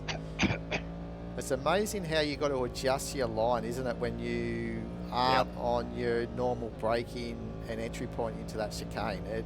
That's it. If you're going at normal speed, you haven't got the line, it's difficult, and it was almost very difficult then. Yeah, it was going to become most difficult if he, because once you get onto that grass there, that wall comes very quickly. Yep. Same as this wall. Yeah, I've I met that was- one last night. Yeah, unfortunately. When explain what happened there. Actually, weren't you leading the class at the time? It's about just the halfway point of the Yes. race, roughly, or just after halfway. Yeah, roundabout. Yeah, I ended up getting a cramp in my brake foot. You had a So, Davey Reynolds situation in Bathurst. That's exactly what I thought. But anyway, I was trying to swap feet, and I probably shouldn't have been trying to do it on that particular corner, but you do what you do. Let's stay on board here with Night Pegasus. He's on for a fastest lap if he can get this final sector nailed through the bus stop here. Well, this is the second sector he's into now, but if he can get this second sector done, he could be on for his fastest lap.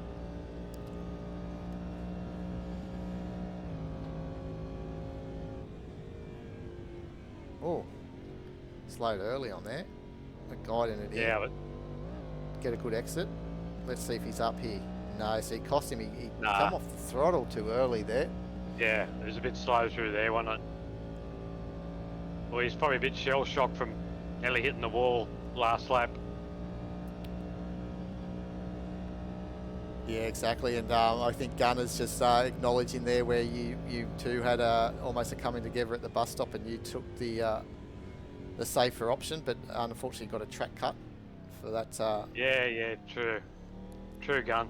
I just thought I wouldn't have made the corner. I needed that inside line to get round, so it's all good. But yeah, it was a cruel penalty because it slowed down. Yeah, that's one thing. The Didn't get game, one. it's hard because the game's obviously got some sort of triggers there to understand what's going on. But Yep. I'd like what they should have. I think would be nice if they could introduce it is a warning that your track cut and you've got a certain amount of time to slow down. So the time you gain in the cut, it'll tell you got to give back, if you know what I mean, in that lap time. So it might say that, okay, your cut was 1.2 seconds. You've got 3 or 4 seconds just to back off to give that time back. And if you don't, you Exactly. get your penalty then. Yep. But someone's got to program that in and all that stuff that needs to happen in this technology world that we live in now. True. So the worst one I hate is where you get the give the position back. I think you had that, where a Yes. driver goes off track, or then you might avoid that driver, and then you might just be off the racing the track limits, or something might happen, and it tells you to give a position back. But at the end of the day, you were avoiding someone, and Well, yeah, that actually last night as Highlander went off track, he was coming back on the track, and he come in front of me. Don't know if he had control of the car. Probably didn't because he was on the grass. Because he wouldn't normally do something like that. But we hit basically side by side, and I got in front of him, and it said you got to move back.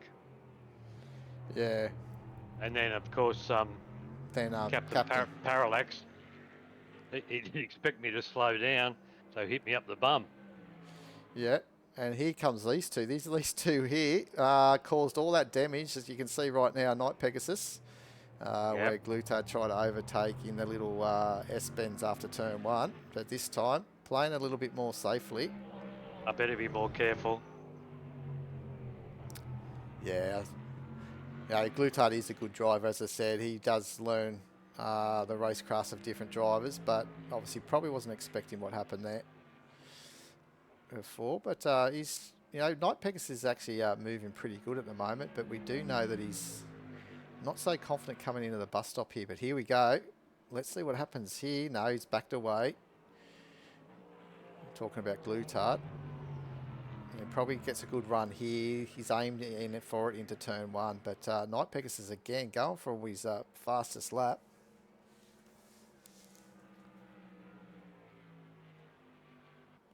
The draft definitely works so well around here. I found, especially the DPIs, following Gun. in those early laps, I was able to just, when I was close enough, I just was just not even full throttle and just following him. Thought about conserving some fuel. Yeah. And then he made the Certainly- mistake coming certainly up does into help. this corner, and I was able to duck down the inside. He basically put the welcome lights on, and welcome to position 1. And you took it. I took it. Snuck So in you there, should. and we had a nice little to and fro for the next, I think, 4 or 5 laps.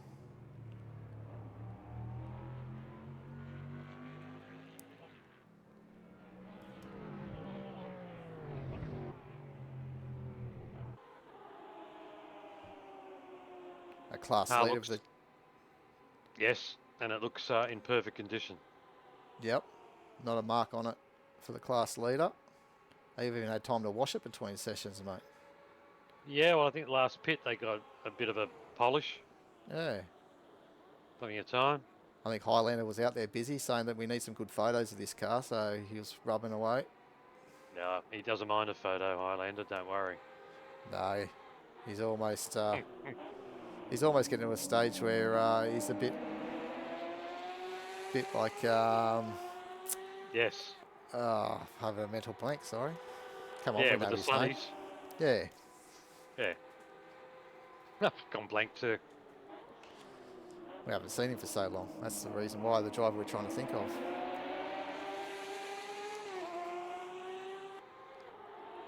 So Glutard's in for the pits, but again, he's out of cycle. So, yeah, he's not going to make it to the end. He's going to have to come in. But I think everyone else has to have an extra stop. So, can we pull up the list of the results or whatever it is? Do they have pit stops? No, they don't tell you how many everyone's done yet. Nah. Yeah, okay. All right. Maybe Dopamine can let us know if he knows how many. Was that his 3rd stop, Glutard? Because if it is, he'll be on the money for only 4 stops like the rest of the field. Mm-hmm. And just on cue, thank you. Yeah, it was his 3rd stop, so there you go. He will get to... it'll be very close. He might have to do a bit of fuel conserving because I think we're getting... It's under 40 minutes, but yeah, 30 odd minutes. It's going to be close. Still no. Well, with an hour 6, so you know, if we're getting, say, for example, 35 minutes out of a tank, he'll be right. So Yeah. even 33 minutes, he'll be right. Just, but if we go that extra lap, which we shouldn't go the extra lap because this distance should be the same amount of laps, I reckon, because we didn't start at the go at the green because we had that little Oh yeah. get everyone into organisation. So the leaders did 87 laps with 2 hours 24 and 12 seconds. So it was only an extra, 12 seconds. So we hadn't even, so there should be 87 laps still for this session, I'd say.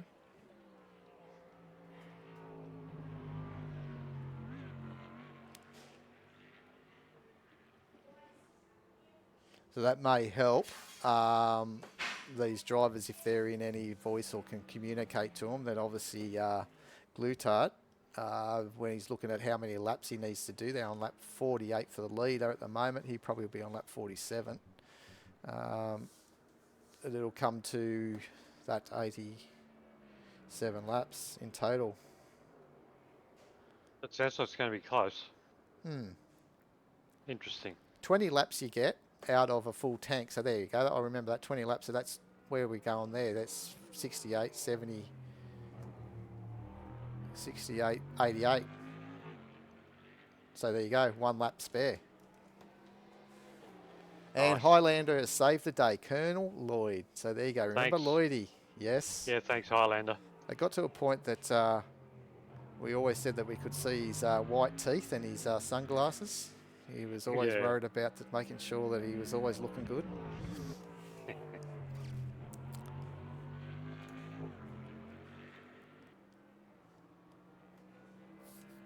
So Night Pegasus in for his stop. So again, should get him. I think he's had one extra stop though, because he stopped. Or maybe this is his third stop as well. Yeah, I can't keep tabs of it. You'd need pen and paper to keep tabs of that. Yeah, again, And another. then you'd miss it. It's one of those things, isn't it? Like, it's when you use the game and trying to use the features and you find, look, it needs this, it needs that. Yep.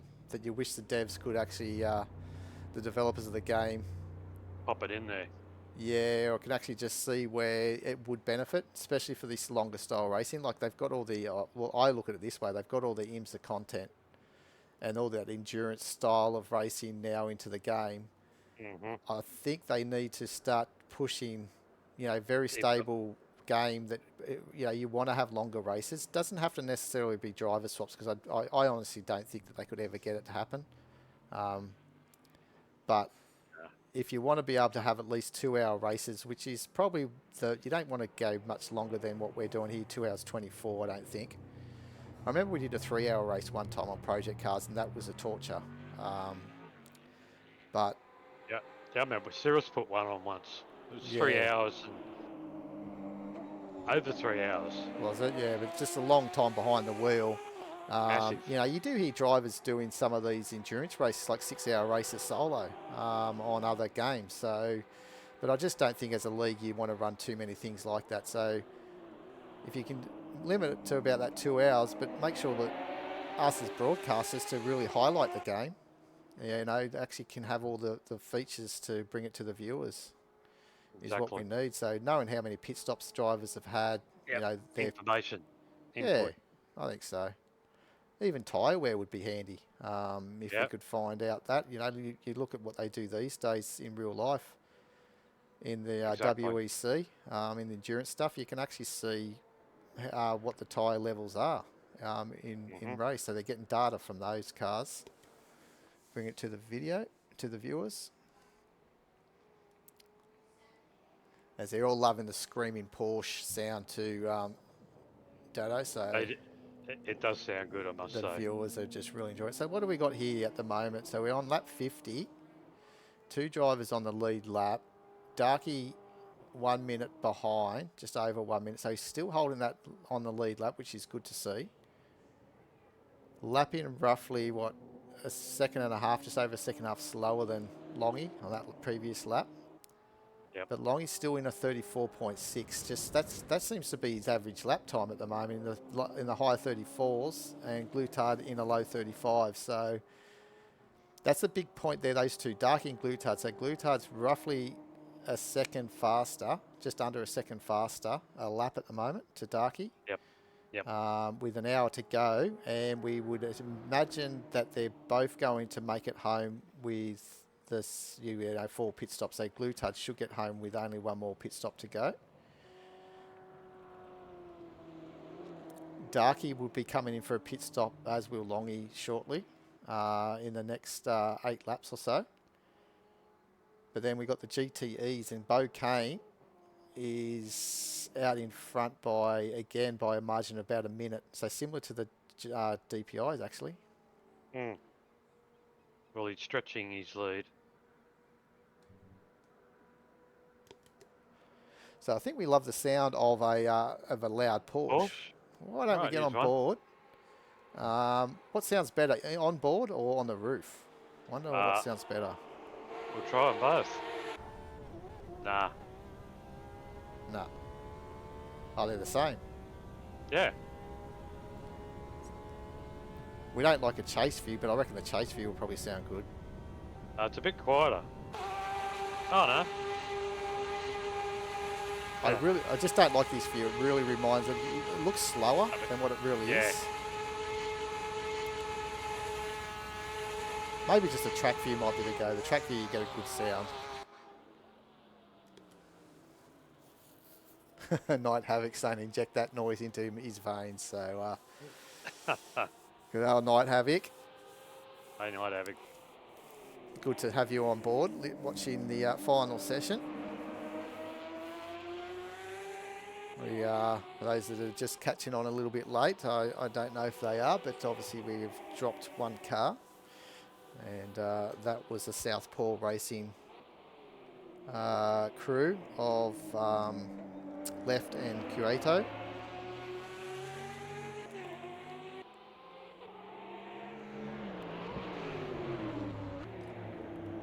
That'd be a good shot, both yellowy type cars.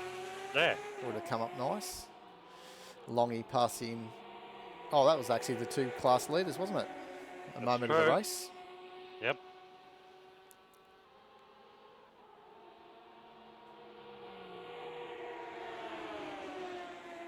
So most of the drivers, I think, will be feeling okay, probably other than the drivers, as we've already mentioned, that have done double duties, been on iRacing. Most of them will be still feeling okay, but I think it's the next 20 minutes, Dado, where they will all start feeling a little bit doughy, compromised a little bit, maybe a few aches and pains starting to creep in. Well, after looking at the clock for so long and you think it's only 20 to go, then you think, yeah, I'm pretty stuffed now, actually. Yeah. Come on, hang in there for 20 minutes.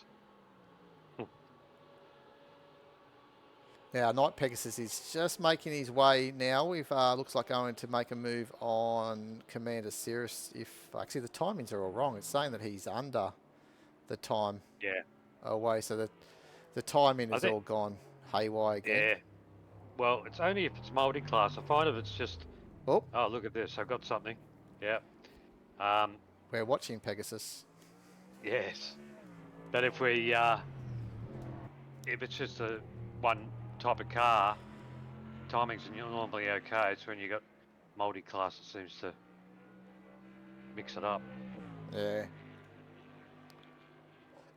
Another little bug that's annoying. I've also noticed the when you're driving the relative on your HUD sometimes goes out. You doesn't pick up cars that are actually in front or behind you sometimes.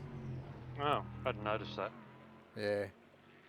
So you use the mini map, you can see a car coming up behind you. It could be a faster class car, and it's not even showing behind you in your relatives, because it normally shows about 2 or 3 cars behind you and 3 cars in front of you. That's if you're not leading the race. Yeah.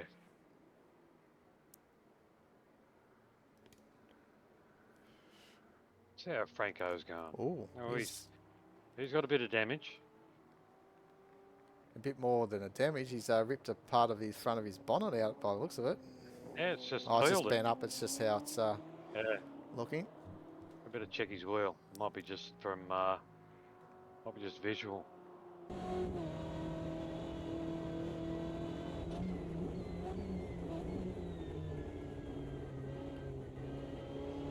I do like the BMW in this GTE class.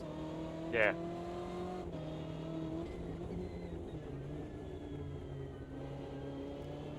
Oh, I think we've had a spin. Of Cirrus.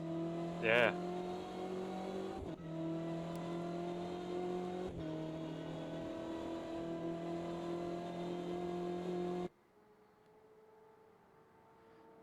So they've probably lost the most out of the race, really, the Octane Online Racing crew.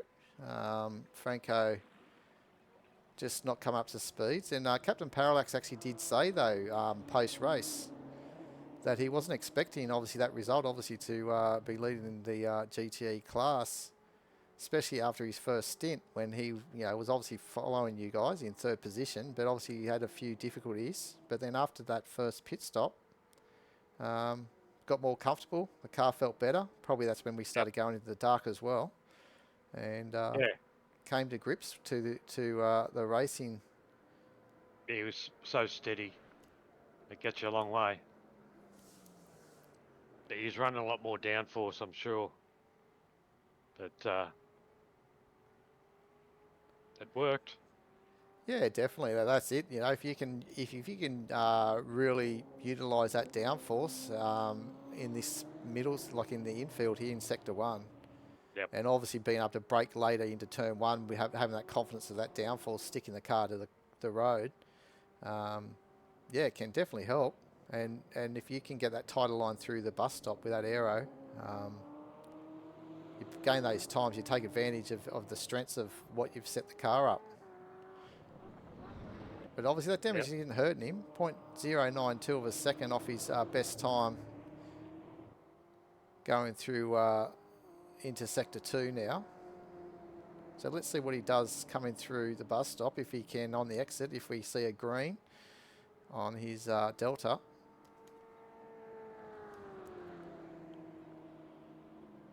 Maybe he damaged it earlier, and that's just Yeah, like Night unrepaired. Pegasus' car. Yeah, they didn't. They should have at least taped it. Wouldn't that be cool seeing flying tape going around? There he is, wouldn't he's it? up, and if he gets a little drafty, or he doesn't want to do that, he's going to cost him some time. He just wanted to keep his line. The DPIs are always going to go around the outside, but he could have get a draft. Oh, he's got 2 coming through. He's got the class leader as well. I mean, the overall leader. But this might help him. Yeah, it does. Even from that distance. There you go. Fastest Yep. lap of the race. Nice job done. Is it?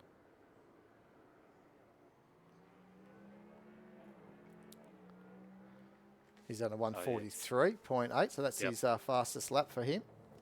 Obviously, just a little bit slower than others out there, about 2 seconds off the pace of Bo and Cirrus's time. Yeah, well, those times they set way early on. That hasn't changed for a long, long time. Yeah, when you look at that, then it'd be fair to Franco. He's only just, under a second slower. Yep. To Cirrus and Bo Kane at this stage of the race. So well picked up there, Dado. Oh, hang on. Night Pegasus. Oh, no. Oh. Just to give that left front a little bit more work. Yeah, I think the splitter's poking out a bit more now. Yeah. That was So unlucky. Night Pegasus has spun it where I think nearly everyone spun on power coming out of the infield section. The car gets so light there, the rear. Well, as we said, when we were riding on board Longy earlier in the number 8 Carbine Racing car, we saw the quick hand work that he had with the opposite lock when he was on power coming out of there to keep that car under control. Yep. So you do need to have fast reaction speeds if you want to be Sure. right on the pointy end. And driving on the edge too, you got to do that. Well, that's exactly right, especially when you've got low aero. Even that little wiggle there, look, they're both wiggling. Yeah, the BMW behind us, seriously, was on show there. It looked good. So, it's only 48 to go. We need to stretch it to 48 minutes, otherwise we won't get home, I don't think. Well, I've got For the 50 next minutes stop. remaining. Am I the same countdown as you? Yeah, true. I'm saying the GTEs, well, the BMWs, Yep. we need to stretch it to 48 minutes before we refuel. Oh, So, got you. Okay, so we've got about 8.5 minutes remaining where the window will open for the GTEs to get to the end. Is that what we're saying? No, I'm saying in about 2 minutes. 2 minutes. Yep, 48 minutes left to go. We Okay. should get home. So, I don't know where he is now. So Okay. Highlander the same from his experience. The cars are get very lively around this time of the race, especially as the track now. The sun, the UV's been on the track for quite a while. We've had the ×5 time progression. True. So every 10 minutes is obviously, as we know, ×5 is 50 minutes. So Long he's in. Sure, is getting one more good. So we should get home. Where's Bo?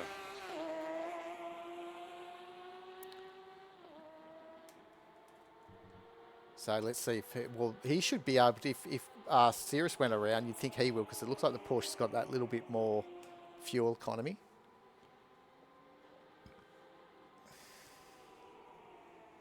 Another thing that's a factor as well is brake fade in these cars. We noticed that in that first session. They definitely start to wear out a little bit, and they get hotter and hotter as they are wearing. So, Well, that was costing me almost 2 seconds a lap at the end because I couldn't pull the car up.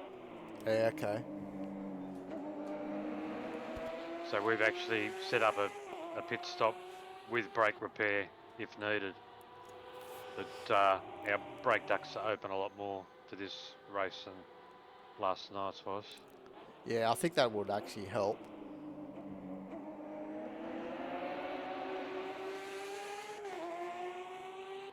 And I believe it looks like that the Porsches have found a fix as well for that overheating as well. So they were on top of it between the sessions. So changed the brake ducts probably a little bit. Yep. If the early morning into the daylight running.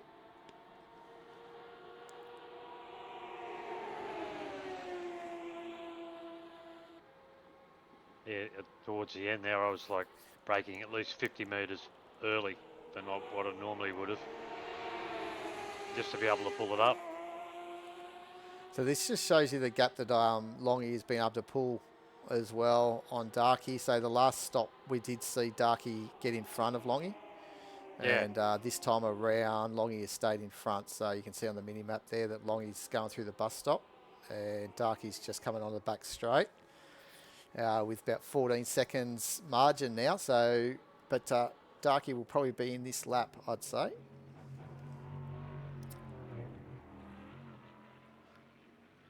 We could probably ride on the roof here and just see how hard he attacks pit lane. He doesn't. Oh, I know he's got to keep on top of it here because Glutard's there, so he doesn't want a pit speed penalty like I got last night. Picked it. Got to get down to 70. Well, he's locked it up, but got in there. Yeah. The pit crew weren't quite ready for him. He's still signalling over here, mate, but Darky's already there. Look at that. 69 set 13 on the tyres. Don't know if you can see that. Oh, yeah. Yeah. Handwritten. Is that 60? What would that be? 69. Set 13, but 69. Is that 69 meant to be a pressure or something? Surely not 60. Can't be 69 psi. That's way too high. Yeah. Not sure about that stop. Did the fuel man have his thing out of the bizzo, or he just bolted? It's just bolted, I reckon. Yeah. I've had enough. I'm going to go. Exactly. Here's Cirrus in now.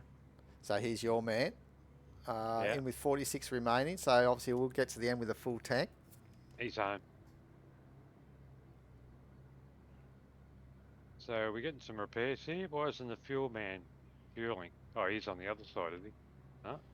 No, there's no fuel man on my screen. That's the thing, though. Sometimes they show, sometimes they don't. Yeah. They're a bit lazy sometimes, aren't they? Do what they want to do. They get overpaid.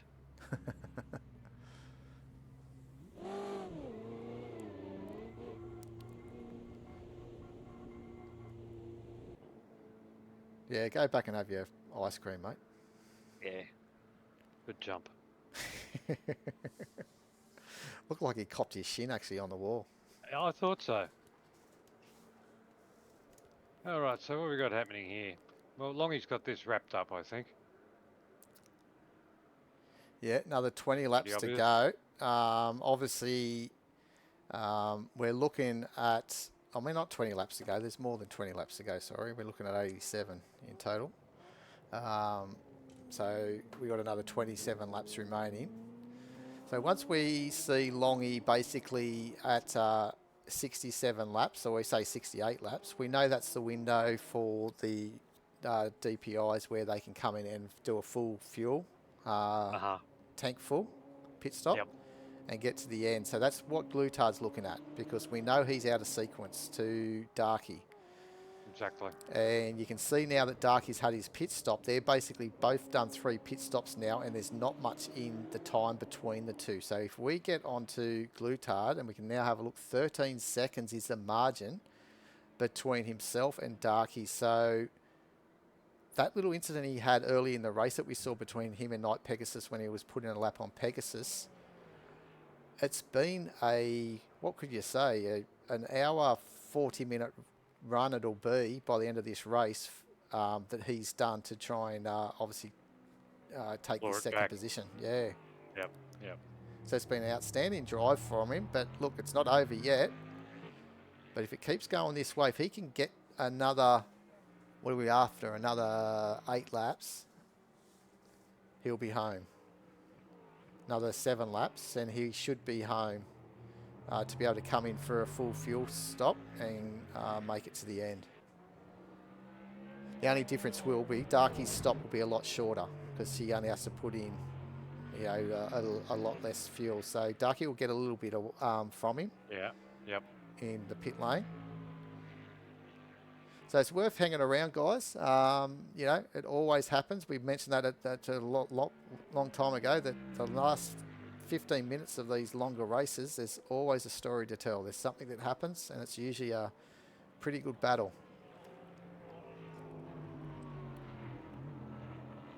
Oh, that's some nice driving. Actually, he had to sort of check up a little bit. Yep. It's pretty risky trying to go too wide there.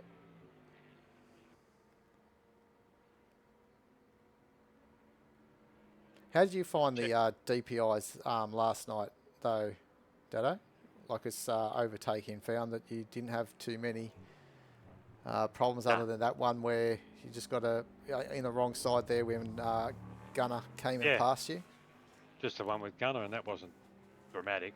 But I'm probably looking at it. I probably should have maybe backed off and just let him through rather than come up to the corner. But I was kind of thinking, oh, he might be waiting for me. But yeah, well, that's that was the only. Oh, this is not what we want to see from the Ozneki. But what a save! That's Didn't he do that exact same thing about 20 laps ago? Oh, I think we saw Pegasus do it. Huh. Yeah, he might have seen him do it as well. I know we saw him spin there at this corner just there, but yeah, not too sure. But obviously, Kempy jumping in with the comment that with the pit crew guy, with the Olympic hurdler, Dado. Oh yeah, yeah, so, he's multi-talented. That pit crew. Well, they need to be fit.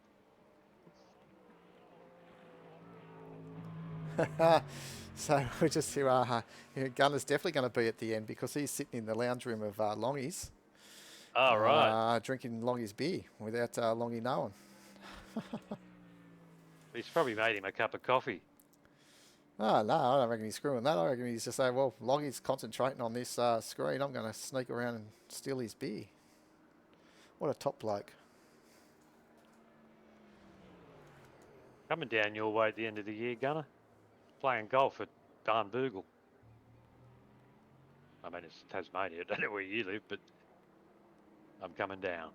Coming down. It's a good. It's a good state. I did one work trip down there with my previous job when I had the opportunity to work down there, and did the north side. Really, Burnie, Launceston, all around that area. It was absolutely magic. Yeah.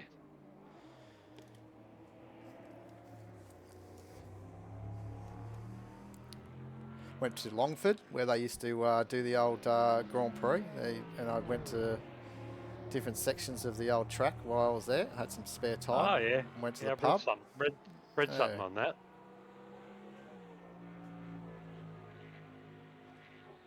So Franco's in for his final stop as well.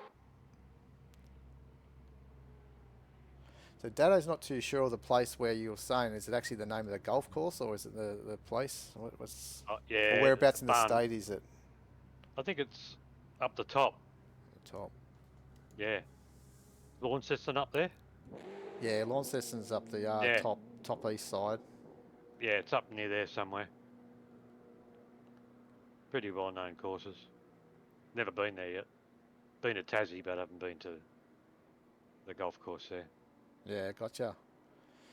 All right, so Glutard, he would have enjoyed seeing that now a 10-second margin if we're correct in that timing, if it's not mucking us around this time. But let's have a look. Yeah, it's under 10 seconds now. So that little spin that Darky had. Narrow that margin. Okay. Yep, you'll be able to see him, I reckon, when he gets onto the embankment. Yeah, but how's this? We've got Longy just behind him too, so we've got 1, 2, and 3. Well, 3, 2. Oh, yeah. What do we got? Well, we go from 1, 3, Well, and that's 2. right. Longy behind.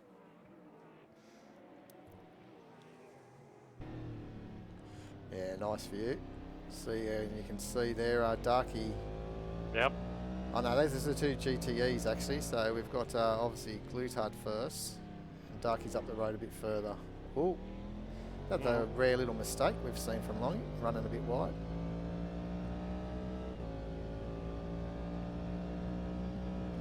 I don't know if our stream is clear enough, but you can see the lockups in the tyres, the little flat spots flicking around too on the front tyres. Uh-huh. The stream might not be Oh, at yeah, good yeah. enough resolution to pick that up. Yeah, I can see it. So Gunner Dado is actually about an hour or so away, a couple of hours is to the northwest, so past Oh, right. Bernie on the other tip of Tassie. Cool. He's on the French tickler side. I'd expect that. Yeah. Dirty man. Yeah, so Kempy said he can see it on the stream. Oh, look out. Look out. Those missed gone it. a bit. Wait, we're all going places here. What's going on? Jeez. Well, they must have heard us all talking about the old French tickler, mate. Everyone got a bit excited. Yeah, doesn't take much. No, we're not us blokes, especially when we start getting a bit tired too. Oh, exactly. They might be thinking, oh, no, don't think about that at the moment. I'm exhausted now. Yeah. Don't need any more stress in our life. Come on. Yes.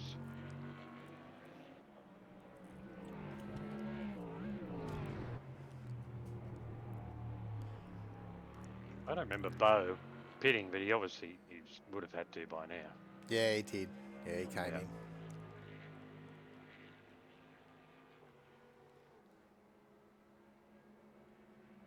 So this could be a case where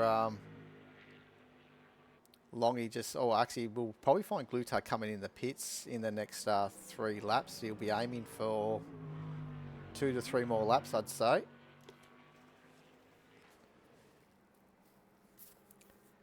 So we'll keep an eye on that, because if he can't make it to that point where Longy is at Yeah. on 67 laps, because as we said, we're going to get to 87 laps for the leader. He's going to fall short, because unless he does fuel conserving mode, but then he might not be able to attack Darky in that situation. Exactly. So let's hope for the viewers and for the excitement to the flag for position 2 in this DPI battle between Osneki Racing and number 10 Racing, that it's going to be a situation where we will see Glutard get to the next probably another 2 laps and pit.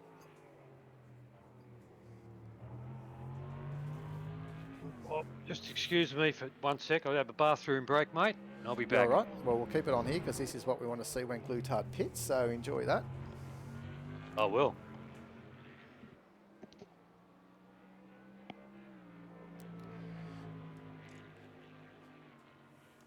Oh, it's been told he's coming into pit now, so he's not going to get to the required number. So he's going to have to try and probably do some fuel conserving, if he can, to get to the end of this race and give himself every opportunity to attack Darky late in the race. So not being able to get this 1 extra lap, which he's going to need. That's all he probably was going to need to do. But he'd be saving fuel for 1 extra lap, which is going to be probably a little bit easy if he can, especially if he can get to the back of Darky and conserve fuel in the draft. So we'll see that. So we're going to keep on board here with Glutard, as the race director's having a well-deserved break.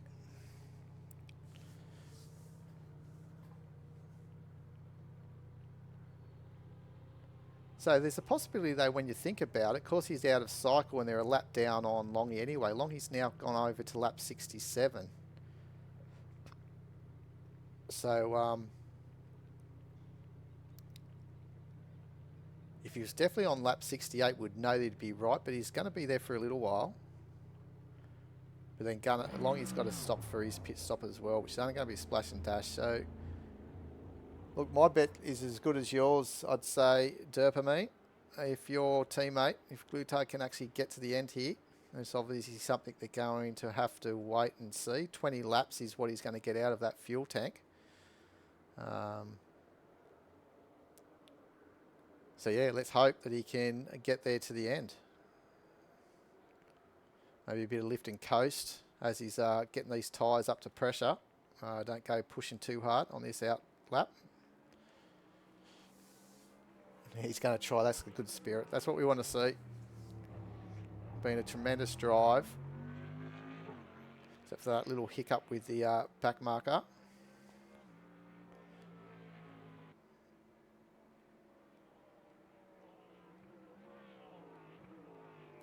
And Commander Sirius is actually, if our timing is correct on our screen, has been able to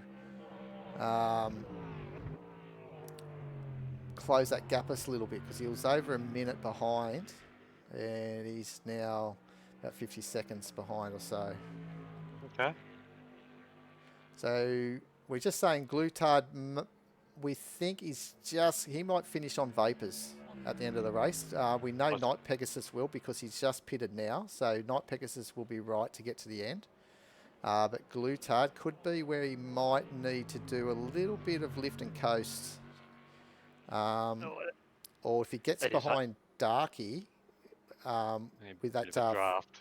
Yeah, exactly. And just sit there for a couple of laps under the draft and wait to make his move late in the race. So definitely going to be interesting, I think. He's got to use some fuel up to catch him first. Yeah, but Darky's still got to pit. So okay. Both Longy and Darky have to pit yet. So we should be seeing Longy in probably this lap, I would say.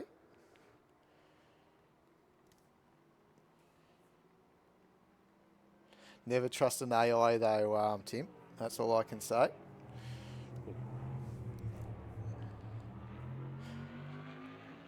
But yeah, if he can make it to the end, if the AI is saying to him that he can, that'll be very good. We're going to see a good fight here at the end of this race. We do know that Darky will have a shorter pit stop though, so he will gain time, but it might only be about 5, 10, maybe 10 seconds maybe at the most. We know Glutard's got the pace, especially with Darky really starting to probably get very tired now after a big couple of hours, big 24 hours or so. You got to take your hats off to both of them, and to Pegasus too if he's done it. I think Darky's done a hell of a lot. Yeah, he sure has.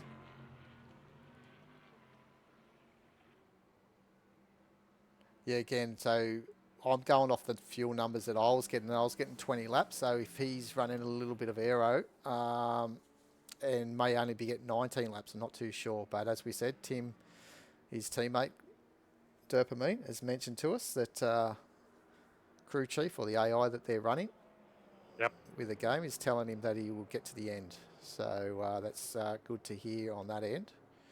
Especially when you're driving. Changes, it'll be good to know. But yeah, definitely. That's one thing you want to hear, don't you? Yeah. So let's see if Longy comes in this time around. He's got Darky right behind him, who's now just fallen a lap down. No, so he's got another lap. So their fuel economy is going pretty good. Actually, they've got more fuel to worry about because they don't have to pit yet. That's right. They should have still enough fuel to get to probably about 15 minutes left of the race, I'd say, before they have to pit. Mm-hmm.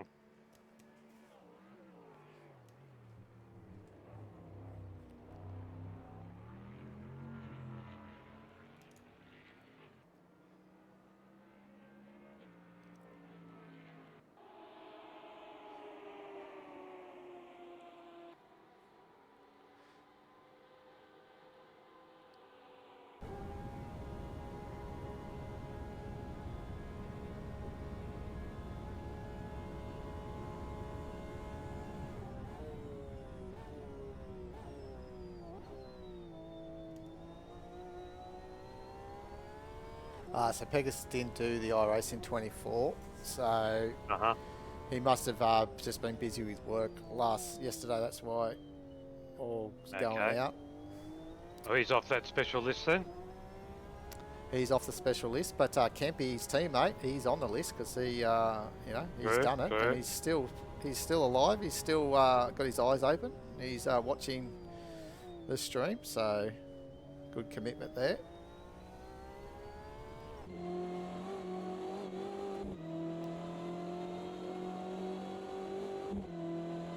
So if he get full speed now after his last pit, Yeah, everything good point. should be mended. Yeah. I really don't know why this dash can't show the true figures though. Yeah.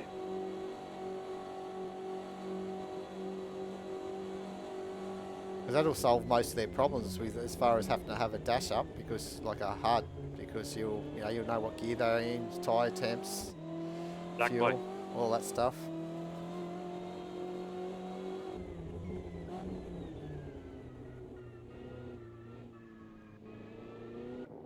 I thought he was down a few Ks there.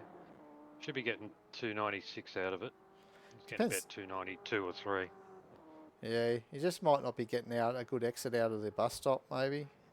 Does make a difference. Yeah. But his car's not the exact same setup as mine. We're both got similar, but he's got differences in his compared to mine. Yeah, okay. Just driver's preference. How would you like that, Dado? Nice 4 a.m. wake up call for Kempy tomorrow for work. I think he can have that, can't he? Yeah. A lot of people do it. A lot of people have to do it, that's for sure. Yep. I did a lot of late work, not so much early work. Yeah, working late in the Arvo. Oh, yeah, till like 10 and 11 at night. Yeah. Back in the day.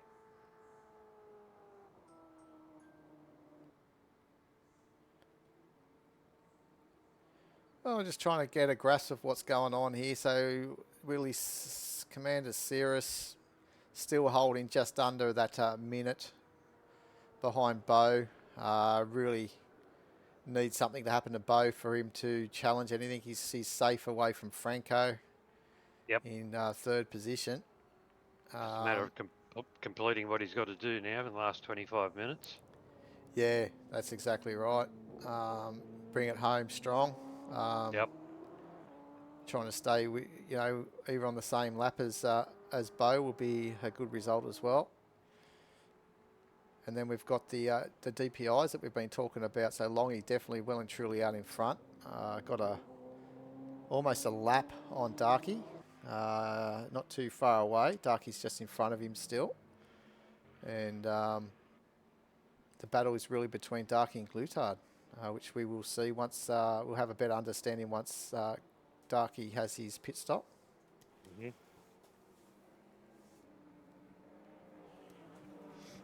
Highlander said you've had a few seconds around this place at Daytona, Dado, which you sure have. Which I hadn't had a win yet. In fact, this BMW, if we stay where we are, it's come second at Le Mans and second at Daytona. I was hoping to get a first, but it ain't happening. Nah. And this is a beautiful thing about always running these events annually, I think. It's sort of like a real life type scenario where our community, it means something, these races, a lot more than just being a one-off. They come around once a year and that's the only chance you've got to try and jump on the top step of the podium if you can, and if you can do it alongside a co-driver, it makes it sweeter as well. For sure. Both helped each other get to where you ended up. Gives a lot more meaning if you know it's coming around every year. You know what you did last year, can you do a bit better next year? Yeah, exactly. So we've done our first, we've done the final 2 hours. We've got the 24 minutes remaining. So We used to do this race in 4 sessions. We used to open it with an hour session with a ×2 time progression. And then that was usually on a Saturday afternoon. And then on the Saturday evening, we had a 2-hour session at ×5. So that gave us our first opening in 12 hours of the in-game time. And then my favourite session when we used to do the 4, which we still hopefully will do in Le Mans again this year, will be the early morning on the Sunday, where we start at 9 o'clock in the morning.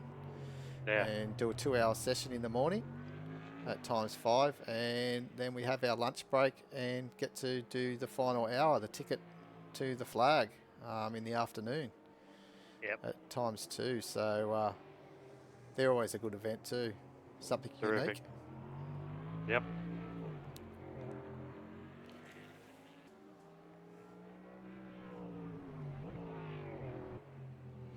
Yeah, I'd have to agree with you. Highlander Daytona is one of my favourite races as well. So Darky's in now for his pit stop. So this is going to be where we're going to see the difference between him and Glutard and what Glutard needs to do. So he's already rolling. So it was only a splash. Pretty quick.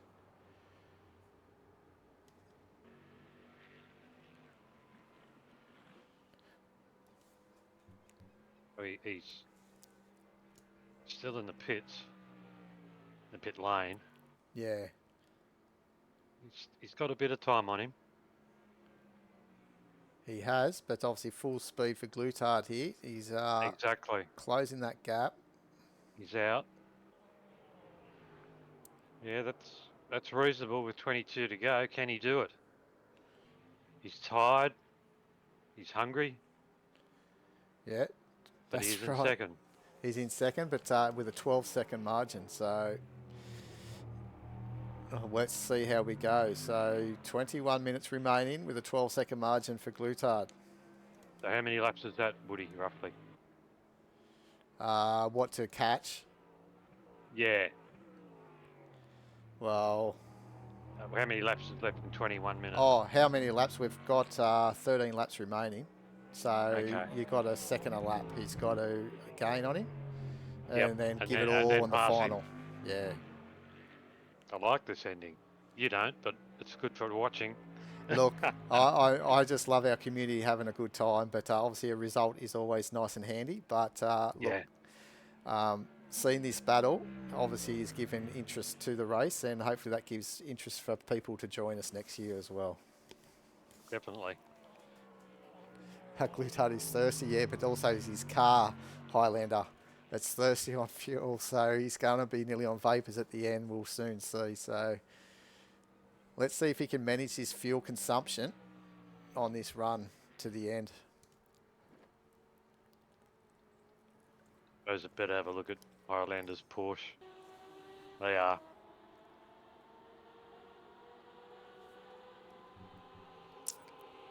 What a great job he's done. Look at it. It's immaculate. Yeah, it's a nice livery too. I like the the back of it where it's got the, I don't know, sort of like some sort of checker sort of thing or a design, Yeah. like it's a darker blue on the darker blue or a lighter blue or something. Yeah, good point, but I kind of got sick of looking at it quite a bit last night. Oh, there's a spinner Oh, for that's Cirrus. Where's me. he going? Yep. Oh, the I don't know what turn number that one is, but obviously coming onto the where it's Yes. banking. Yep. It's caught many. Very many. No damage at least. No, but if you find that wall, like he missed that wall, when you back it in, if you find the wall that separates that to turn one, Mm-hmm. that does some serious damage.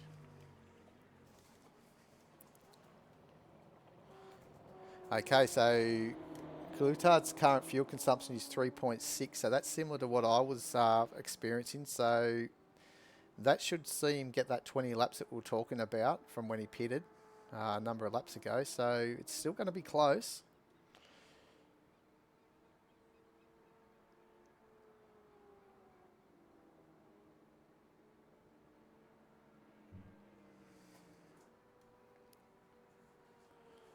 So now we ask the viewers, the whole 5 viewers watching, I think it is, who do you think? Is it going to be Darky, in the Osnecki Racing, or will it be the number 10 Racing of Glutard that finds themselves second by the end of this race? Oh, Gunner's saying it's still short, he reckons, on the fuel numbers. But yeah, maybe he's just got to conserve that little bit more. But look, they're going to take faith in the AI, I think, the number 10 Racing crew. Well, they're matching their times. Darky was actually a bit quicker last lap. Yeah, you got to remember. All right. Oh, I'd say that they'd be similar fuel now because, yeah, they'll definitely be on a similar fuel because Darky would have put enough fuel to get to the end, and we know Glutard, well, he's praying he's got enough fuel to the end. As long as he takes his final stop.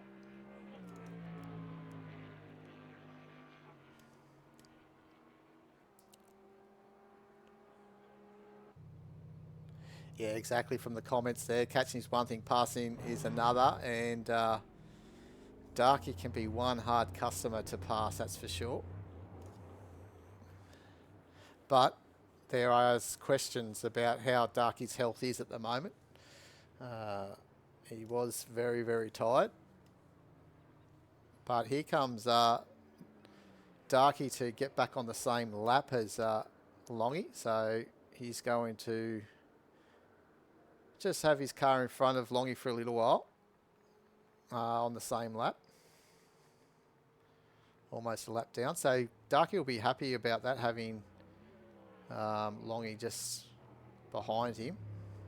Yeah. He may be able to use Longy for a little bit of extra draft as well, like also as a pace setter when he does get in front of him. It does help, I find, like if you sort of near enough their pace and you can make sure you follow their lines, you can make you just more consistent as well. Bit of a draft as well if he lets him pass once he gets there. Yeah. Bit of fuel help. So Sirius just came in for a pit stop. Oh, 'cause I reckon he might have hit that wall, done something on that spin. It says Night Pegasus. So I just saw Sirius come out, said a pit, and Pegasus is pitted. So either he doesn't have confidence he's got enough fuel, or he got some damage somewhere.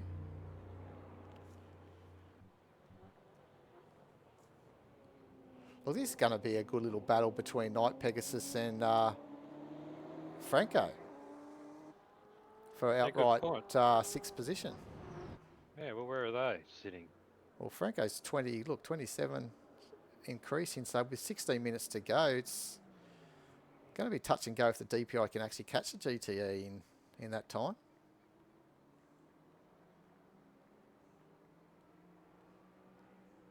So time will tell if Night Pegasus can get off the bottom.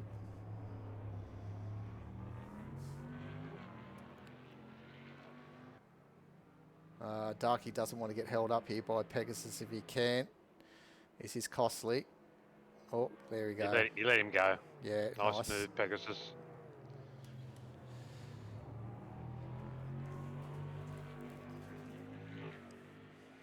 He couldn't challenge. His tyres would have been cold. Do you know what Sirius has done? What? He's pitted. Fuel. New tyres, going for the fastest lap, I betcha. He had nothing to gain.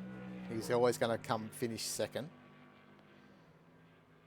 As long as Bo Kane didn't have any incident. Unless he did have actual damage. But even if he did have damage, he's obviously put just tyres on. He wouldn't have need fuel. So he'll go out now with a tank that's fairly low. Or Cirrus. I mean, not Cirrus, Pegasus. Having a wild go. Tyres aren't up yet. He hasn't done a lap. Yeah. So yeah, we may see, because if we have a look at the results again and just have a look to see, I guess, what their best lap times are. So there's not much in it, see? 141.7 for Bo and 141.9 for Cirrus as their best time. And I'll have a look to see what the times were last night. They got a 41.2. Let's have a little look. We did have a 42s. 42.012 was your fastest lap time.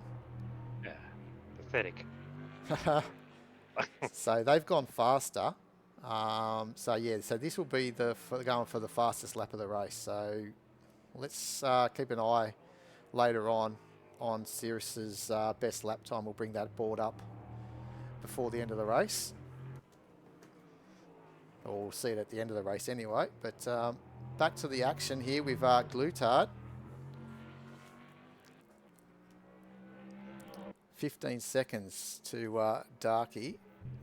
Well, he's increased then. I think you said 12 last time. Yes, 12 or 13. Yeah, it was. Yeah, 13 I think it was, or 12. 12, yeah, we said 13 laps. So yeah, it has increased. It's looking healthy for the Oskedi team. Yeah, and it may even just be that he has realised that maybe he's had to just do a bit of lifts and coasting. Not too sure how his lap times have been going.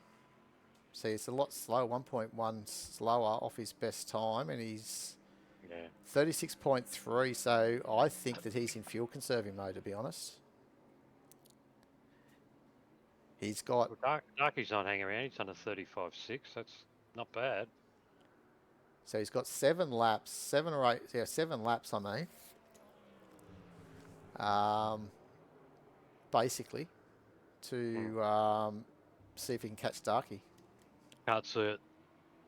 Not without an error. Nah.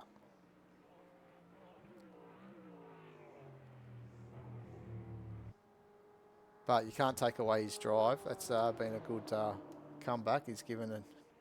Oh, exactly. All, but it's we've seen Darky have some lazy spins as well, so I wouldn't say it's over. And oh, geez, not Pegasus. He's just coming out of the pit lane again. Really? So he's really cemented himself to be the last car. What's the point of putting all the new front on now? The race is nearly over. Yeah, that's right. They have too. It's nice and clean, isn't it? Yeah.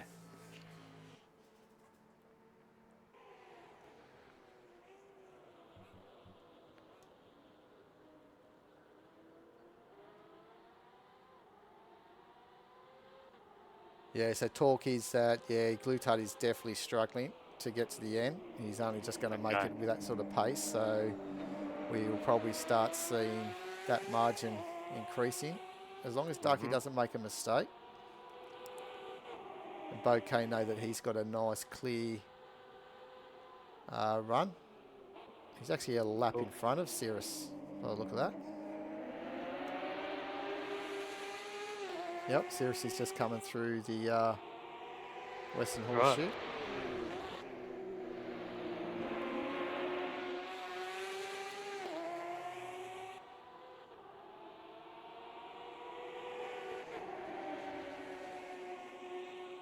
Well, he's had a magnificent drive, really. He's had no pressure.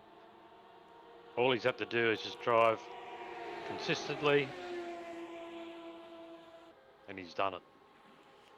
Yeah, he chased down Franco at the start and got that done. And as I said, done a very smooth race. With the times he can do, it was only a matter of time before he, caught Franco. I was hoping we could have kept that gap, but he's just slowly pulled away. Well, he hasn't done a thing wrong, that's why. Yeah, but I have to say, Bouquet and Highlander both put in the effort in practice. Not saying that Dilly's squat team did. You did a lot as well, but Cirrus had iRacing. He had a double duty, so he had a lot of commitment. So I think he spent a lot. He's put a bit in, but nothing compared to these two and me. Yeah, it's a matter of how much time you got. Not everyone's got as much time as what I have.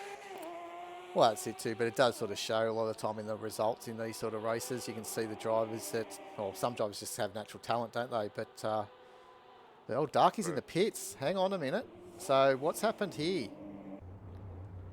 Doesn't look bent. Is he out of juice, Woody? He maybe didn't put enough fuel in, or... It looks like a little splash, but this has changed the whole bloody ball game. It sure has. Oh, he might have a word to say to me. I gave him fuel numbers, but I'm sure they would have been safe, so... Not too sure there. There could be a bit of a biffo late after this race. Hey? Yeah, it could be a few words.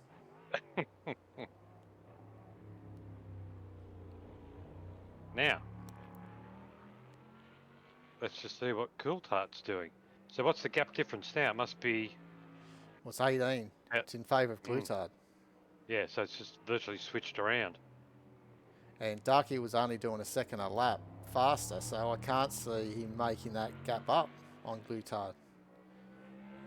It's going to be close. Yeah. What have we got? We got 5 laps. And there's, what did we say? There's 18 seconds. So there's more a second a lap he's got to try and make. Oh, hang on. Darky got a drive-through, Tim said, so we missed that. So he's had a drive-through, so it wasn't a pit stop. It wasn't a stop for fuel, so it was track limits. He's eaten up his 3 track limits, Darky. Not hard to do. Nah. But now we can give him some. Now, if you haven't seen a Angry Ferret or a, what is he? Whatever he is, I don't know what his game his thingo is. But you're going to see one now. Like a meerkat or whatever it is. Yeah. Yeah, wouldn't we all, Highlander? But obviously, Glutard is in fuel conserving mode from what we've heard from his teammate. So, again. Let's just check timings. He's done a 36.5 Coulthard last lap. Yeah, Come back to and that after Darky. we'll know from this lap after here, but I still think he's going to run out of time. This that track cut is definitely been not nice for Darky. But hold into it because you never know, as we see, Glutard may just struggle. It may have to back it right off on that last lap, so you can eat up a lot of time if that ends up happening. Darky would know, he led a race back in the day on Project Cars 2. Yep. And the last lap ran out of fuel in the GTE car and lost the race.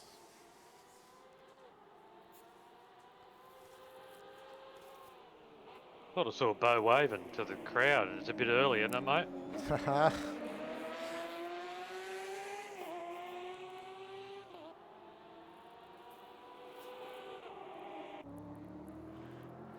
Oh, this looks nice. We got Longy. Whoops. We'll have to keep a look on Longy here because obviously getting close to the end of the race here, and we've got the overall winner. We haven't seen much of him.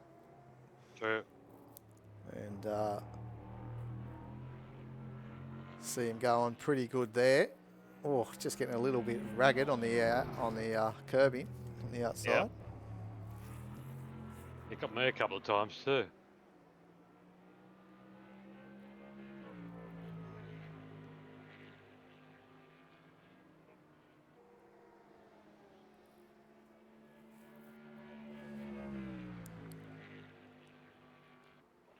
Yeah, another faultless race by these drivers. I had about 3 spins, I think, in my session. I think Gunner may have had a couple of moments. I don't know if he actually fully looped it or not, but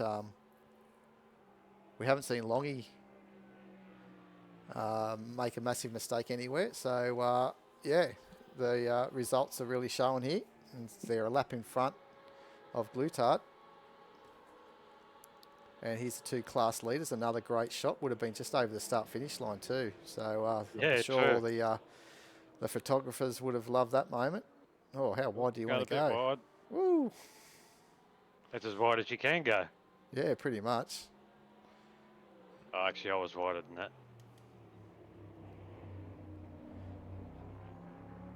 Yeah, so Gunner had one off track he had, which I don't know if that's that one that I actually overtook you on, but did Sirius get his fastest lap? So there's a question there. So maybe if we bring up that time, let's have a little look. No, he hasn't No. not yet. Getting nowhere near it. Last lap was a 43.4, so... He's gone. He's a shot duck, the boy. Yeah, sure is. Just too much on over the weekend. It's a really opening weekend of sim racing, really, with the iRacing event and ourselves, and a lot of leagues starting to start up again. GTL have got their stuff running. Almost Yep. completed their Monday night league. I think they've got 1 or 2 more rounds remaining.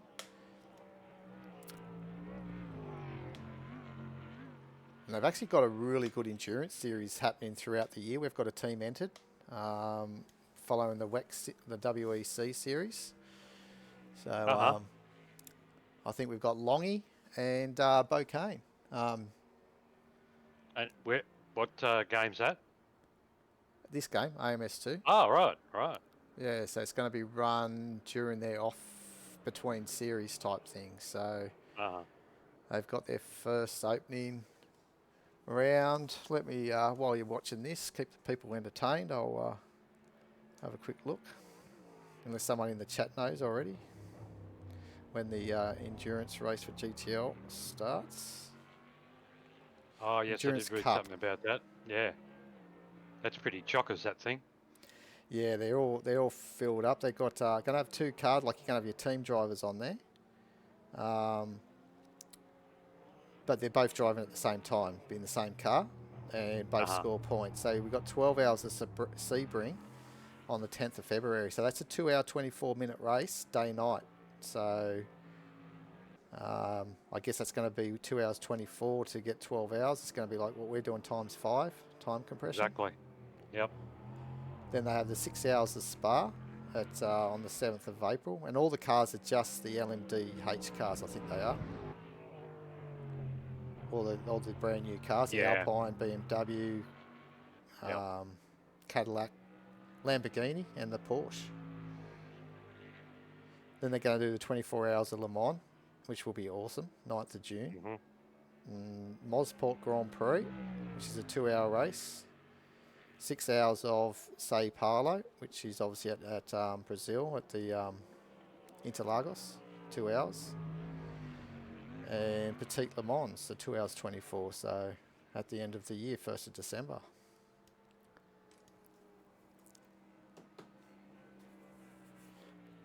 Good point, actually, Highlander. It would have been tough, unless he changed his brakes as well. He wouldn't have been able to have that braking performance, Cirrus, to try and break that lap record, I don't think. Or the fastest lap, I should say, so late in the race. Yeah, good point, Highlander. Yeah, so Darky's only been able to just manage the same.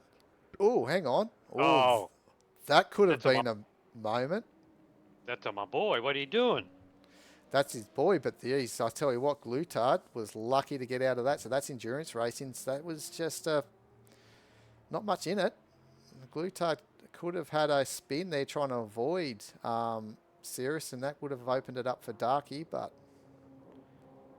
That was close. It was close. That's why it's never over. You just don't know. You've got these other drivers and got a very low field, and still some incidents have happened. Yeah, well, everyone's pretty buggered now. But here comes Longy. So let's get on Longy because this is the last lap, and he's coming around the final banking. He won't get another lap in, I wouldn't think, but he has been flying. So there's this pace is actually faster than what we had last night. And if we started at the green flag, we would have had an extra lap, and we are going to get an extra lap. Look at this. Here we are. Yep. What a rapid pace we have seen from this man to get 88 laps into the books. One extra lap from last night, and they had a deficit for the start of the race as well. So that's impressive. He'd be loving it. I bet that beer's tasting good, gun. Be Longy's beer anyway, wouldn't it? What do they drink there, Bogues? That's in Tasmania. What else is there? I don't know. Who knows? Well, they drink the Victorian stuff. Carlton Draft. Yeah, Carlton Draft's all right, I guess.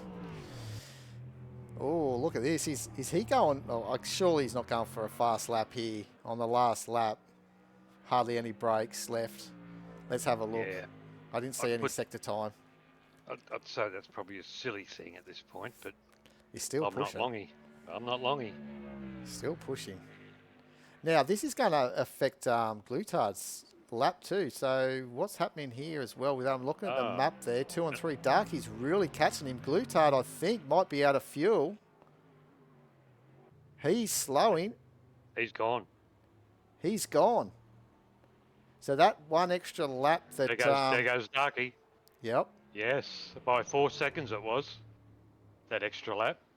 And do you know, Gunn took the checker with, I think it was 12 seconds after. Oh, hang on. Hang on. happened Darky's to now under Darky? spin. Oh my god. Amateur hour. They've all Amateur gone minute. crazy.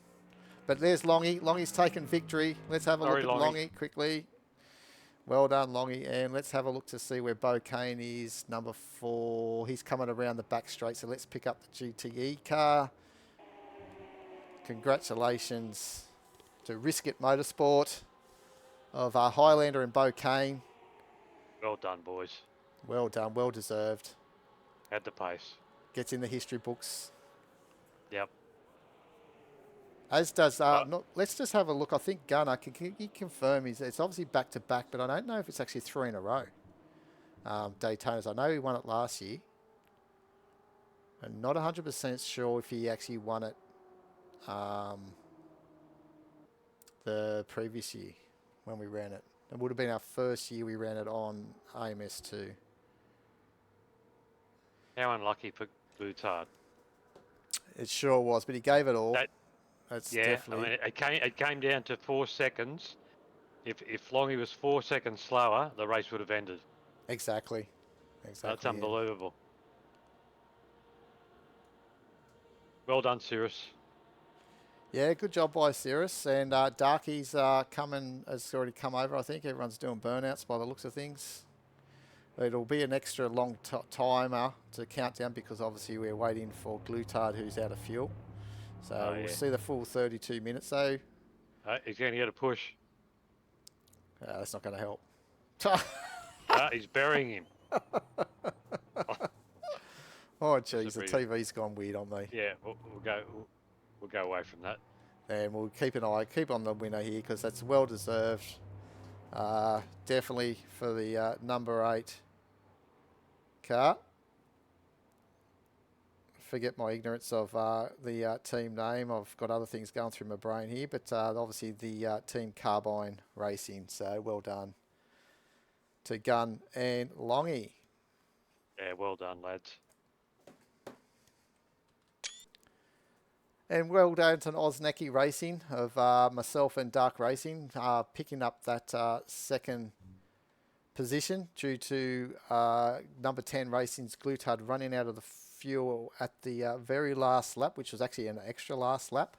As we can see that there was 88 laps compared to the 87 from the first session. But take nothing away from Dopamine and Glutard. Great job to finish on the podium. Yep. And then obviously we get now to the podium for the GTEs of Risk It Motorsport in the Porsche, Highlander and Bo Kane. What a tremendous job, as we've already said.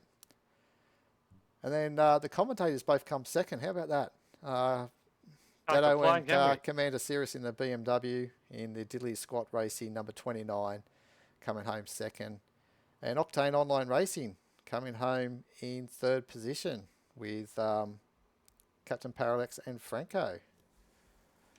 So thank you everyone for watching that stream. Hope you enjoyed it. I appreciate and thank all the 16 drivers that made the event this year of 2025.